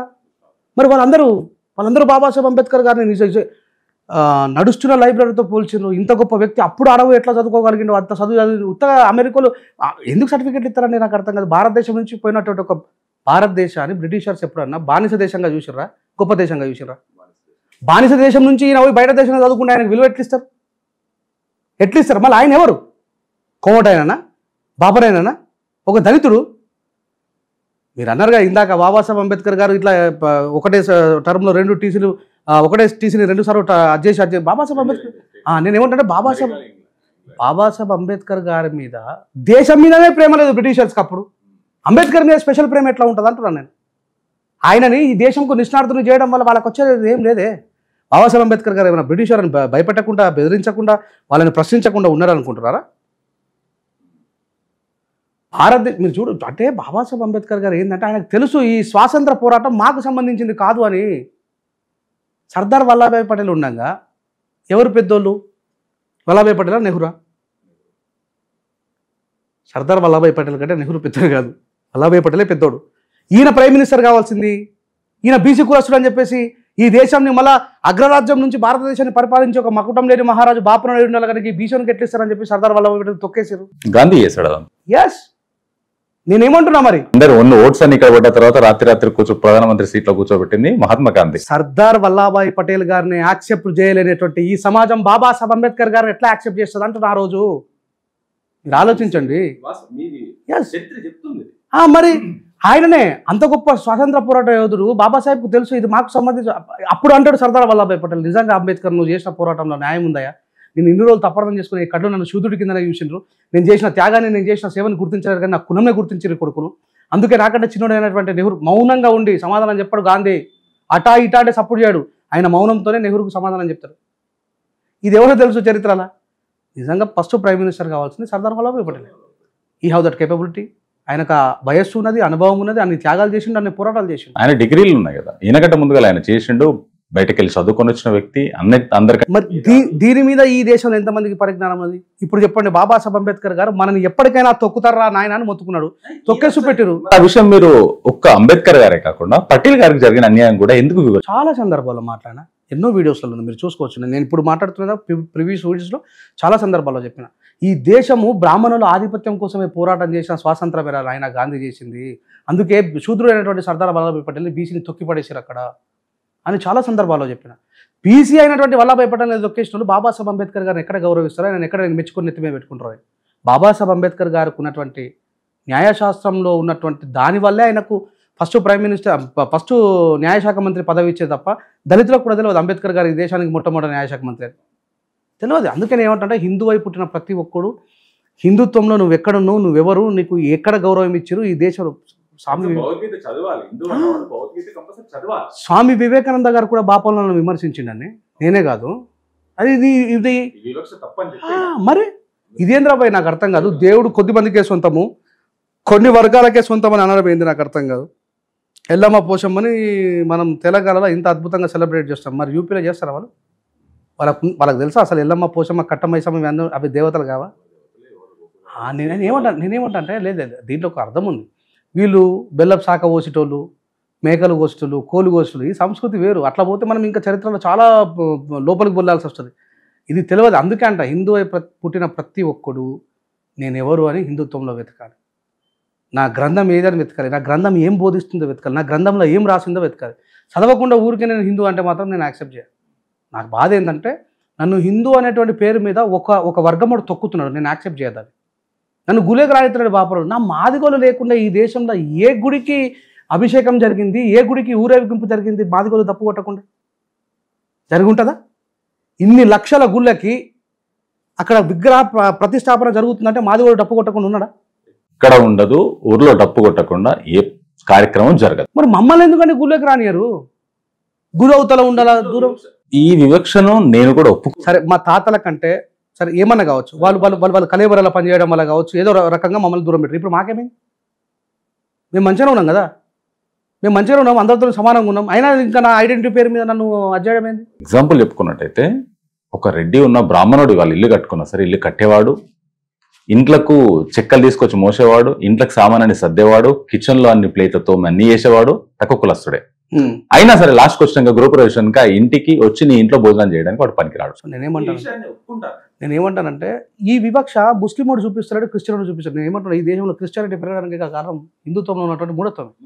మనం చేసిన పొరపాటుకు వీళ్ళు అరే మరి ఏం చేస్తావు భయ్, నువ్వు దేవుణ్ణి సొంతం చేసుకున్నావు. అందుకే గద్దరని రాసిన ఆ సందర్భంలో మన బాధలు మన గాథలు దేవుళ్ళతో చెప్పుదామంటే దేవుళ్ళలో ఒక్కడైనా దళితుడే లేకపాయే. మీరు కులం దేవుడికి కులం, ఇప్పుడు వెంకటేశ్వర స్వామిని ఒకళ్ళు ఆక్యుపై చేసుకున్నారు, శివుని ఒక్కరు. నీ అమ్మ ఇది ఎంత దుర్మార్గం, దేవుడికి కూడా కులం అంట కట్టిన మూర్ఖులు. ఈ మాట అంటేనేమో బాధ. అంటాడు మాకేముండలేదు, మేము బాగానే ఉన్నాము, మరి అడ్డబొట్టు నిలువు బొట్టు అని వీళ్ళ దాంట్లో వివక్షలు స్టార్ట్ అయినాయి. సో వాట్ ఐఎమ్ ఫైనల్లీ చెప్పేది ఏంటంటే మనం చాలా పెద్ద హృదయంతో ఉండాలి. 2024లో కూడా కులం ప్రాక్టీస్ జరుగుతుంది. జస్ట్ లాస్ట్ ఇప్పుడు చివరిగా నాకు నిన్న తెలిసిన విషయం, ఒక అగ్రకులం ఎస్ఐ చేత, అగ్రకులం సిఐ చేత ఒక ఎస్ఐ హింసకు గురి కాబడి 15 రోజుల క్రితం గురకల మందు తాగిండు. జస్ట్ ఇప్పుడే యశోదల చచ్చిపోయింది. ఒక పోలీస్ ఆఫీసర్ అందరు కానిస్టేబుల్ ముంగట సిఐ గారు రై వాళ్ళందరూ కూర్చుంటారు కుర్చీలలో, నువ్వు నిలబడి మాట్లాడరా, వీడియో ఎవిడెన్స్ బయటకు వచ్చింది. అంటే నేను ఆ సమాజానికి సంబంధించిన రిప్రజెంటేటివ్ అండి, నేను మాట్లాడతా, నేను దానికి నాయకత్వం వహిస్తున్నా, మాట్లాడాలి. తప్పు జరిగింది. ఇప్పుడు నిలబెట్టిన సిఐ హిందువే, చచ్చిపోయిన ఎస్ఐ హిందువే. వాడు ఒక వ్యక్తి ఎస్ఐ కావడానికి ఎంత కష్టపడి ఉంటాడు, ఎన్ని కలలుగా ఉంటాడు. ఇప్పుడు అలా భార్య పిల్లల పరిస్థితి ఏంది? హిందుత్వంలో అందరూ సమానమైనటువంటిది పాటించట్లేదు అని చెప్తున్నా. సమానమైన పాటించినాడు, అందరికంటే ముందుగా మాట్లాడేది నేను. బాబాసాహెబ్ అంబేద్కర్ కూడా జీవిత పర్యాంతము హిందుత్వంలో మార్పు కోసం, సవరణల కోసం ప్రయత్నించాడు. అరే మనం అందరం సమానం రా, ఇది తప్పు అని. ఈ విషయాన్ని గుర్తుపెట్టుకోవాలా. ఎంతసేపు నేను హిందూ వ్యతిరేకినని, నేను క్రైస్తవ, ఎవరిని పెట్టాను తప్పు, దేవుడి పేరు మీద ఎవరు చేసినా ఇప్పటికి కూడా చెప్తున్నా, ఇస్లాంలో దర్గా వ్యవస్థ పూర్తి తప్పు. దాని మీద పాట రాసి పాడిన వ్యక్తి నేను. క్రైస్తవుల దొంగ పాస్టర్ల మీద రాసి పాడిన వ్యక్తి నేను. గడ్డాలు వెంచుకొని నెత్తిన టోపీలు పెట్టుకొని జిహాదు అంటున్నారు, జిందగీ బర్బాదు చేసుకున్నారు. విశ్వశాంతిని కోరే ఇస్లాము మాటల అర్థమే మార్చేసిరి. పాకిస్తాన్ వాళ్ళు మొత్తం ముస్లింలే, వాళ్ళు చంపుకొని సత్తలేరా? ఆఫ్ఘనిస్తాన్లో మొత్తం ముస్లింలే, వాళ్ళు చంపుకొని సత్తలేరా? మసీదులలో బాంబులు పెట్టుకుంటలేరా? నేనేమని చెప్పంటున్నా, విశ్వశాంతిని కోరే ఇస్లాము మాటల అర్థమే మార్చేసిరి. కొందరు ఉగ్రవాదులు చేసే చర్యలకు ఇస్లాము ఇజతంతా తీసిరి. మన వాళ్ళు అందరూ అంటారు కదా, ఇది మొత్తం హిందూ దేశం కావాలని. మరి పక్కపొంటి ముస్లిం దేశాలు ఏమవుతుంది? వాళ్ళే చంపుకుంటున్నారు. మనుషుల పట్ల మానవత్వం ఉండాలని చెప్తున్నాను నేను ముస్లిం వాళ్ళలో ఉన్నటువంటి పొరపాటాన్ని కూడా, క్రైస్తవులలో ఉన్నటువంటి పొరపాటాన్ని కూడా అందరి మీద రాసిన. కాకపోతే నేను హిందూగా ఉన్నా, హిందూగా పుట్టినా, హిందూగా బతుకుతున్నా, అయినా నా పేరు మీద హిందూ పేరు మీద అత్యధికంగా అరాచకాలు జరుగుతున్నాయి కాబట్టి నేను మాట్లాడాల్సి వస్తుంది. ఆ విషయం ప్రజలు అర్థం చేసుకోవాలా? ఎందుకు వెళ్ళదు? నేను ఒకటే చెప్తున్నా భయ్యా, నా తస్యం ప్రతిమ ఆస్తి, ఇది కూడా దాంట్లోనే రాసుకున్నారు. నేను సృష్టించింది కదా, నా తస్యం ప్రతిమ ఆస్తి, భగవంతుడు ప్రతిమలలో కొలువై ఉండడు అన్నాడు. నిర్మలమైన హృదయమే భగవంతుని ఆలయం. అంటే గుడికి వెళ్ళడం వల్లనే దేవుడు ఉంటాడంటే మళ్ళీ నేను ప్రశ్నించుకుంటా, ఇందు గలడందు లేడను సందేహం వలదు చక్రి సర్వోపగతుండు ఎందెందు వెతికిన అందందే గలడు. నేను చెట్టుల దేవుని యుత్తా, పుట్టల దేవుని యుత్తా, మనుషుల దేవుని యుత్తా, నాకు సందర్భం వచ్చినప్పుడు పోతా, లడ్డలు అనుకుంటా, తింటా. కానీ ఇక్కడ మాత్రమే దేవుడు ఉంటాడంటే మరి నాతస్యం ప్రతిమాస్య అబద్ధం అని చెప్పుకో. నాతస్యం ప్రతిమాస్య ఆయన క్లియర్గా చెప్తున్నా ఋగ్వేదంలో, భగవంతుడు ప్రతిమలలో లేడు. మంత్రోచ్చరణ జరిగి అక్కడ ఇదే మాట సంతు కబీర్ దాస్ అంటాడు, ఒక చిన్న బండకు మంత్రోచ్చరణ చేసేప్పుడు ఒక పెద్ద కొండకి మంత్రోచ్చరణ చేయండి కదా. ఈ ప్రశ్న హేతుబద్ధత ఎప్పుడు ఉంటుందన్న? ఎందుకు అంటే ఇక్కడ మనకు దేవునికి మధ్యలో ఒక మీడియేటర్ ఉంటాడు కాబట్టి, ఆయన వల్ల చాలా అరాచకాలు జరుగుతాయి కాబట్టి, ఆయన వల్ల దోపిడీ జరుగుతుంది కాబట్టి ప్రశ్నించే తత్వం ఉంటుంది. నేను ఆప్తే ఆగేది కాదు, నేను మూసుకుంటే బంద్ అయ్యేది కాదు. అట్లా అది దాన్ని అర్థం చేసుకోకుండా ఉంటారు, వాళ్ళనే బాధ. ఆయననే కదా మనల్ని ఏ దూరం ఉండు దగ్గర ఉండు, అరే అమ్మ కంసాలైనా లేకపోతే గంట ఎట్లా మోగుతుందా? ఆ కాచైనా లేకపోతే నీకు ఆ ధ్వజస్తంభం ఎవరు చేసిండు? ఆ పేరు మీద జరగద్దు అనేది నా బాధ. దానివల్ల హిందుత్వం నుంచి ఏమనుకుంటుంది, అమ్మ మేము హిందువులమే తాతల ముత్తాతల నుంచి కానీ మమ్మల్ని ఇంత ఘోరంగా చేస్తున్నారని చెప్పాడు. వేరే మార్గం పోవట్టే మనమే ఆ మార్గాన్ని చూపిస్తున్నాం. నువ్వు ప్రేమించి వాడిటే వస్తాడు. ఇది నేర్చుకోవాలనేది నా ఆకాంక్ష అన్న. ఫైనల్గా ఇప్పుడు సమాజంలో మీ పాట తిరుగుతూ ఉంటుంది, ఒక పాట మా ప్రేక్షకుల కోసం. మొక్కి మొక్కి నొసలు అరిగిపోయేరా, స్వేచ్ఛను అడిగి అడిగి గొంతులో తడి ఆరిపోయిందిరా. దేవుడా ఓ దేవుడా నువ్వు ఉన్నవన్నది బూటకం, నువ్వు ఉంటే పేదల బతుకులోన ఎందుకున్నది అంధకారం. ఇక్కడ దేవుని నేను తిట్లే, అడుగుతున్నా, నువ్వు ఉంటే ఎందుకు పేద లోపల అంధకారం ఉన్నది, ఇంకా కంట్రోల్ బియ్యం తినే ప్రజలు ఎందుకున్నారని చెప్పేసి. వేల ఏండ్లుగా బాధ తీర్చని బండలో నిన్ను మొక్కినం, నువ్వు కదలికెరుగని రాయివన్న సంగతేమే మరిసినం. సాటి మనిషిని మనిషి కాదనే మతములో మేం బతికినం, ఆ మతము పేరిట హింస పెడితే నువ్వే దిక్కని మొక్కినం. ఆనాది నుండి నేటి వరకు నీ ఉనికి చాటని దేవుడా, నువ్వు ఉన్నవన్నా భ్రమలో బతికే అంధకారమే మాదిరా. బాపనోళ్ళ కోమటోళ్ళ పూజకేమో పువ్వులు, మా పేదవాళ్ళ బతుకు మార్పుకు గొర్రెలు మేకలు గోసుడు. బండలను మొక్కుతే బతుకు రాత మారుతే సోదరా, పెద్ద కొండనే మొక్కేస్తా పేదల రాత మార్చెయ్యాలిరా. చెట్టు పుట్టలు దేవుడంటూ మొక్కి పిచ్చినారురా, మరి సాటి మనిషిని హీనమని ప్రతి ఊరి కవతల నెట్టిరా. మొక్కి మొక్కి నొసలు అరిగిపోయేరా, స్వేచ్ఛను అడిగి అడిగి గొంతులో తడి ఆరిపోయిందిరా అని రాసుకుంటాడు ఒక శ్లోకంలో. సర్వలోకం దైవాధీనం, దైవం మంత్రాధీనం, తన్మంత్రం బ్రాహ్మణాధీనం, బ్రాహ్మణేవ మమ దేవత అని దాన్ని క్లియర్గా రాసిన. సర్వలోకము దైవాధీనము అన్న మాటటు వాయరా, ఆ దైవమే ఒక మంతురానికి బంది ఉండడమేందిరా. మంత్రమేమో బాపనోళ్ళ చేతిలోన ఉందట, ఆ దేవుడే ఈ బాపనోళ్లకు గులామైపోయాడట. వేల ఏండ్లుగా మూఢనమ్మ కాలవలను విసురుతూ, మతము సిచ్చులు మనకు వెడుతూ మన మనుషులను విడగొట్టిరి.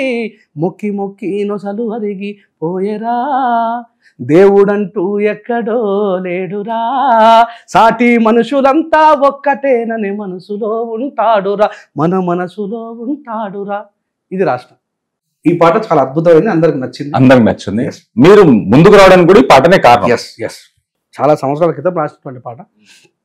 అట్లా అంటే నిర్మలమైన హృదయమే భగవంతుని ఆలయం అనే దాంతో నేను ముగింపు ఇవ్వడం జరిగింది. అంటే మిగతా వాళ్ళకంటే ఎక్కువ దాంట్లో ఉన్నటువంటి అవిని చదవడము, రామాయణ మహాభారత ఇతిహాసాల దశావతారాల పట్ల అవగాహన ఉండడం వల్ల నా వాళ్ళే నా మీద అరాచకాలు చేస్తున్నారనే బాధ తప్ప ఇంకేది కాదు. ఒకడు కింద కామెంట్ పెడతాడు యాంటీ నేషనలిస్ట్ అని. అసలు నేషనలిస్ట్ అంటే అర్థం ఏదో తెలియదు వాడికి. నేషనలిస్ట్ అంటే ఏంది? గురజాడ అప్పారావు గారు క్లియర్గా రాశారు, దేశం అంటే మట్టి కాదు, దేశం అంటే మనుషులు అని. ఆ మనుషులల్లో ఈశ్వరమ్మ భాగం కాదా? మరి ఆమెకు అన్యాయం జరిగినాడు నేషనలిస్ట్గా నువ్వు సపోర్ట్ చేయకపోతే యాంటీ నేషనలిస్ట్ అని నన్ను అంటారు.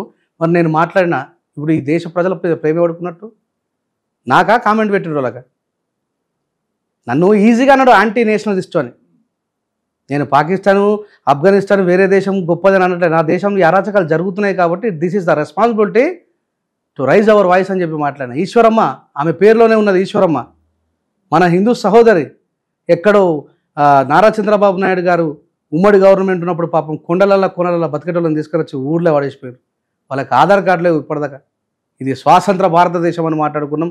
9 సంవత్సరాలు పరిపాలించిన మన చంద్రశేఖరరావు గారు సొంత మహబూబ్నగర్ జిల్లా, ఇప్పుడు మనం ఉన్నటువంటి ముఖ్యమంత్రి గారి జిల్లాలో అన్యాయం జరిగితే సరైన న్యాయం ఇప్పలేనటువంటి దుస్థితిలో ఉన్నాం మనం. నేను చాలామంది ఏమనుకుంటారు, కులాన్ని చూసి మాట్లాడతారు, మతం చూసి మాట్లాడతారు. ప్రియాంక రెడ్డిని చంపిన తర్వాత రాత్రంతా నిద్రపోలేను నేను. అరే నీ అమ్మకి జనాలు తిరుగుతున్న రోడ్డు మీద ఒక స్త్రీని తీసుకుపోయి రేప్ చేసి చంపేసినంటే నేను రాసిన నా పాట ఏ రచయిత రాయలే తెలంగాణలో ఫస్ట్. ఎక్కడ వచ్చింది స్త్రీ జాతికి స్వాతంత్రం, ఏ స్త్రీకి ఇచ్చింది స్వేచ్ఛ ఈ భారతదేశం, అడుగడుగున మంటలు పెడుతున్న చరితము, అత్యాచారాలకు అవుతుంది నిలయము, నడి రోడ్డున చంపుతున్న స్పందించని సమాజం, దినదినమున దిగజారుతూ బతుకుతుంది ఈ జగం, కడుపులోనే ఆడదని తెలుసుకుంటారు, కారుణ్యము లేక వాళ్ళ చంపుతున్నారు, పసిపిల్లలు అని చూడక మీ కామముతో పాల బుగ్గలెన్నో చిదిమి వేస్తా ఉన్నారు, అమ్మగనికు జన్మనిచ్చి పెంచుటయే తప్ప ఎందుకింతగా వాళ్లకు తల పెడితిరి ముప్పు, ఎక్కడ వచ్చింది స్త్రీ జాతికి స్వాతంత్రం, నార్యంతే పూజ్యంతని పలుకుతుంటారు, ధర్మగంధాల్లో ఆడవాళ్ళ వంచిస్తారు, భారత మాతకు జై అని గర్జిస్తారు, భారత మాత బొమ్మకిచ్చే విలువ ఆడవాళ్ళకివ్వరు, ఈ చంపబడే మాతలంతా ఎవరు మీకు తెలుసా, ఈ ఆధునికపు భరత మాత అంటే మీకు అలుసా. ఇక్కడ స్త్రీ బాధని, ఆమెకు జరుగుతున్న డిస్క్రిమినేషన్ చూసినే తప్ప ఆమె ప్రియాంక రెడ్డి అనో, ఆమె మాలామేనో, ఆమె సాకలేమో అని చెప్పి రాయలేదు. ఇట్లా అంటే స్త్రీ కాబట్టి స్త్రీ అంతే. ఆ చచ్చిపోయేటంతా భారతమాత లేరా? భారతమాత అంటే కళ్ళ ముందు కదలాడుతున్నటువంటి స్త్రీ, ప్రతి స్త్రీ భారతమాత అని చెప్పిన. అది అర్థం చేసుకున్న రోజు ఈ దేశం సుభిక్షమైనటువంటి దేశంగా మారుతుంది అనేది అటువైపుగానే మా పోరాటం తప్ప ఇంకేం కాదు. ఇక దాన్ని మమ్మల్ని ఎవడేమనుకున్నా అది ఎప్పుడూ ఏ ప్రజలకైనా సత్యం కోసం అన్వేషించే వ్యక్తులు, సత్యం కోసం పోరాడే వ్యక్తులకు ఆ చీత్కారాలు, ఆ అవమానాలు తప్పవు. ఏదేమైనప్పటికీ అదే దిశగా కొనసాగుతూ ఉంటాం. ఈ సమాజంలో అందరూ సమానత్వమైనటువంటి భారతదేశాన్ని కలగన్న బుద్ధుడి యొక్క ఆలోచన విధానం విరసిల్లే వరకు పోరాటంలో నడుస్తూనే ఉంటాం.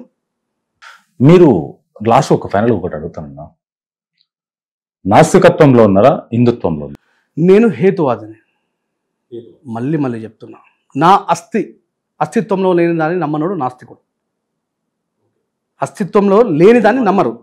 నా అస్థి ప్రాక్టికల్గా లేదు, అదే నాస్తి, సైంటిఫిక్ టెంపరేచర్. నేను హేతువాదిని.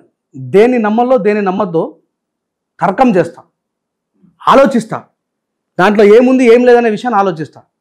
దీని హేతుబద్ధత అంటారు. ఊరికైనా నువ్వు దాన్ని ఇప్పుడు చీకట్లో ఉందన్న, ఒక దీపము అద్భుతంగా వెలుగునిస్తుంది, కానీ ఆ దీపం కింద చీకటి ఉంటుందా ఉండదా? కదా. ఏం మాట్లాడుతున్నావు భయ్ నువ్వు? ఆ రూమ్ అంతా వెలుగే ఉన్నది, ఆ దీపం కింద చీకటి ఎట్లా ఉంటుంది అని అంటే ఉంటుంది రా భయ్. అదే హేతువాదం. లేపు చూస్తేనేమో కనబడది, లేపితే కనబడదు కదా. దీని నీడ పైకి అయిపోతుంది, కానీ దాని కింద చీకటి ఉండదా? ఇదే హేతుబద్ధం. హేతువాదం అనేదాన్ని తర్కించి ఆలోచించి నమ్మడం. నాస్తి అంటే క్లియర్, అది వాళ్ళు నాస్తి అంటే అస్తిత్వంలో లేదని నమ్మం మేము. అట్లా ఈ విషయాలు ఎవరో నేను బైరి నరేష్ ఇట్లాంటి వాళ్ళు మాట్లాడడం కాదు. బుద్ధుని కంటే 100 సంవత్సరాల ముందు కూడా లోకాయతులు చార్వాకులు మాట్లాడారు దేశంలో. హేతుబద్ధత అనేది ఎప్పుడో మొదలైంది, ఈరోజు మొదలైంది కాదు, ఈరోజుతో అంతమయ్యేది కాదు. మనలో చాలామంది ఇప్పుడు స్తోమతున్నాడు పండుగ చేసుకుంటాడు, స్తోమత లేడు పండుగ చేసుకోడు. అంత మాత్రం నా పండుగ చేయలేదని చెప్పి దేవుడు వాడి మీద శపిస్తాడు అంటే దేవుడు ఏమన్నా నిజీతాడా? నువ్వు చెప్పినట్టు నాది ఆయనకు తెలియదా మంచిదో చెడేది? నేను మనిషి లోపల నేను దాతువే దేవుడు అంట, ప్రాణమే దేవుడు అంట. నాకు ఆకలింది అన్నం పెట్టి నువ్వు దేవుడివి, దేవుడు ఇక్కడే ఉంటాడని చెప్పి నువ్వు పర్టికులర్గా చెప్తే ఐ నెవర్ యాక్సెప్టెడ్ దట్.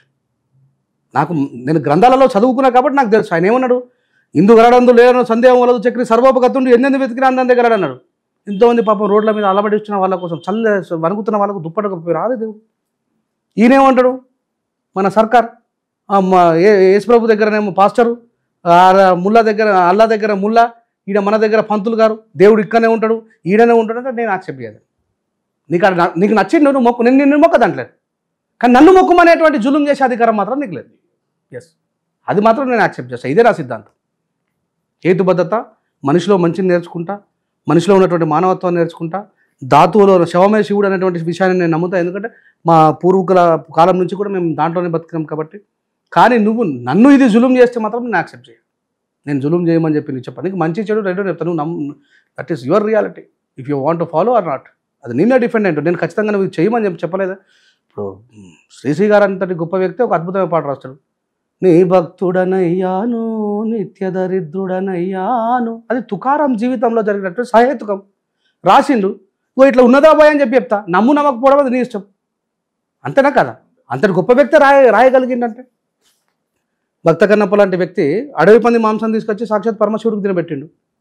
అది ఆయన ప్రేమ, ఆయన భక్తిలో కూడా. నా పిల్లలు అనుకున్నాను ఇయ్యలుగా కూడా నా ఆలోచించి అంబేద్కర్ గారి పేరు మీద PhD చేసేవాళ్ళు చాలామంది ఉన్నారు.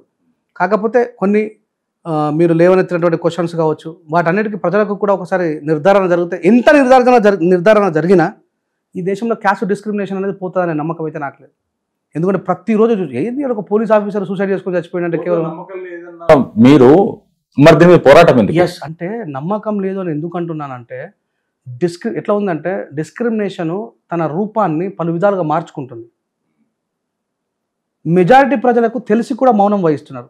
దానికి పెద్ద ఎత్తున రీజనే ప్రియాంక రెడ్డికి జరిగిన సత్వరమైన న్యాయం, ఈశ్వరమ్మకు జరగలేని సగం న్యాయం. ఇద్దరు స్త్రీలే, ఇద్దరు భారతీయులే. ఆమె కోసం లేచిన నోర్లు ఈమె కోసం లేవలేదు. అంటే ఆమె ఎక్కడో బతుకుతున్న ఆడవి బిడ్డ, ఆమెతో మనకెందుకు అని చెప్పేసి. ఇది 100% డిస్క్రిమినేషన్.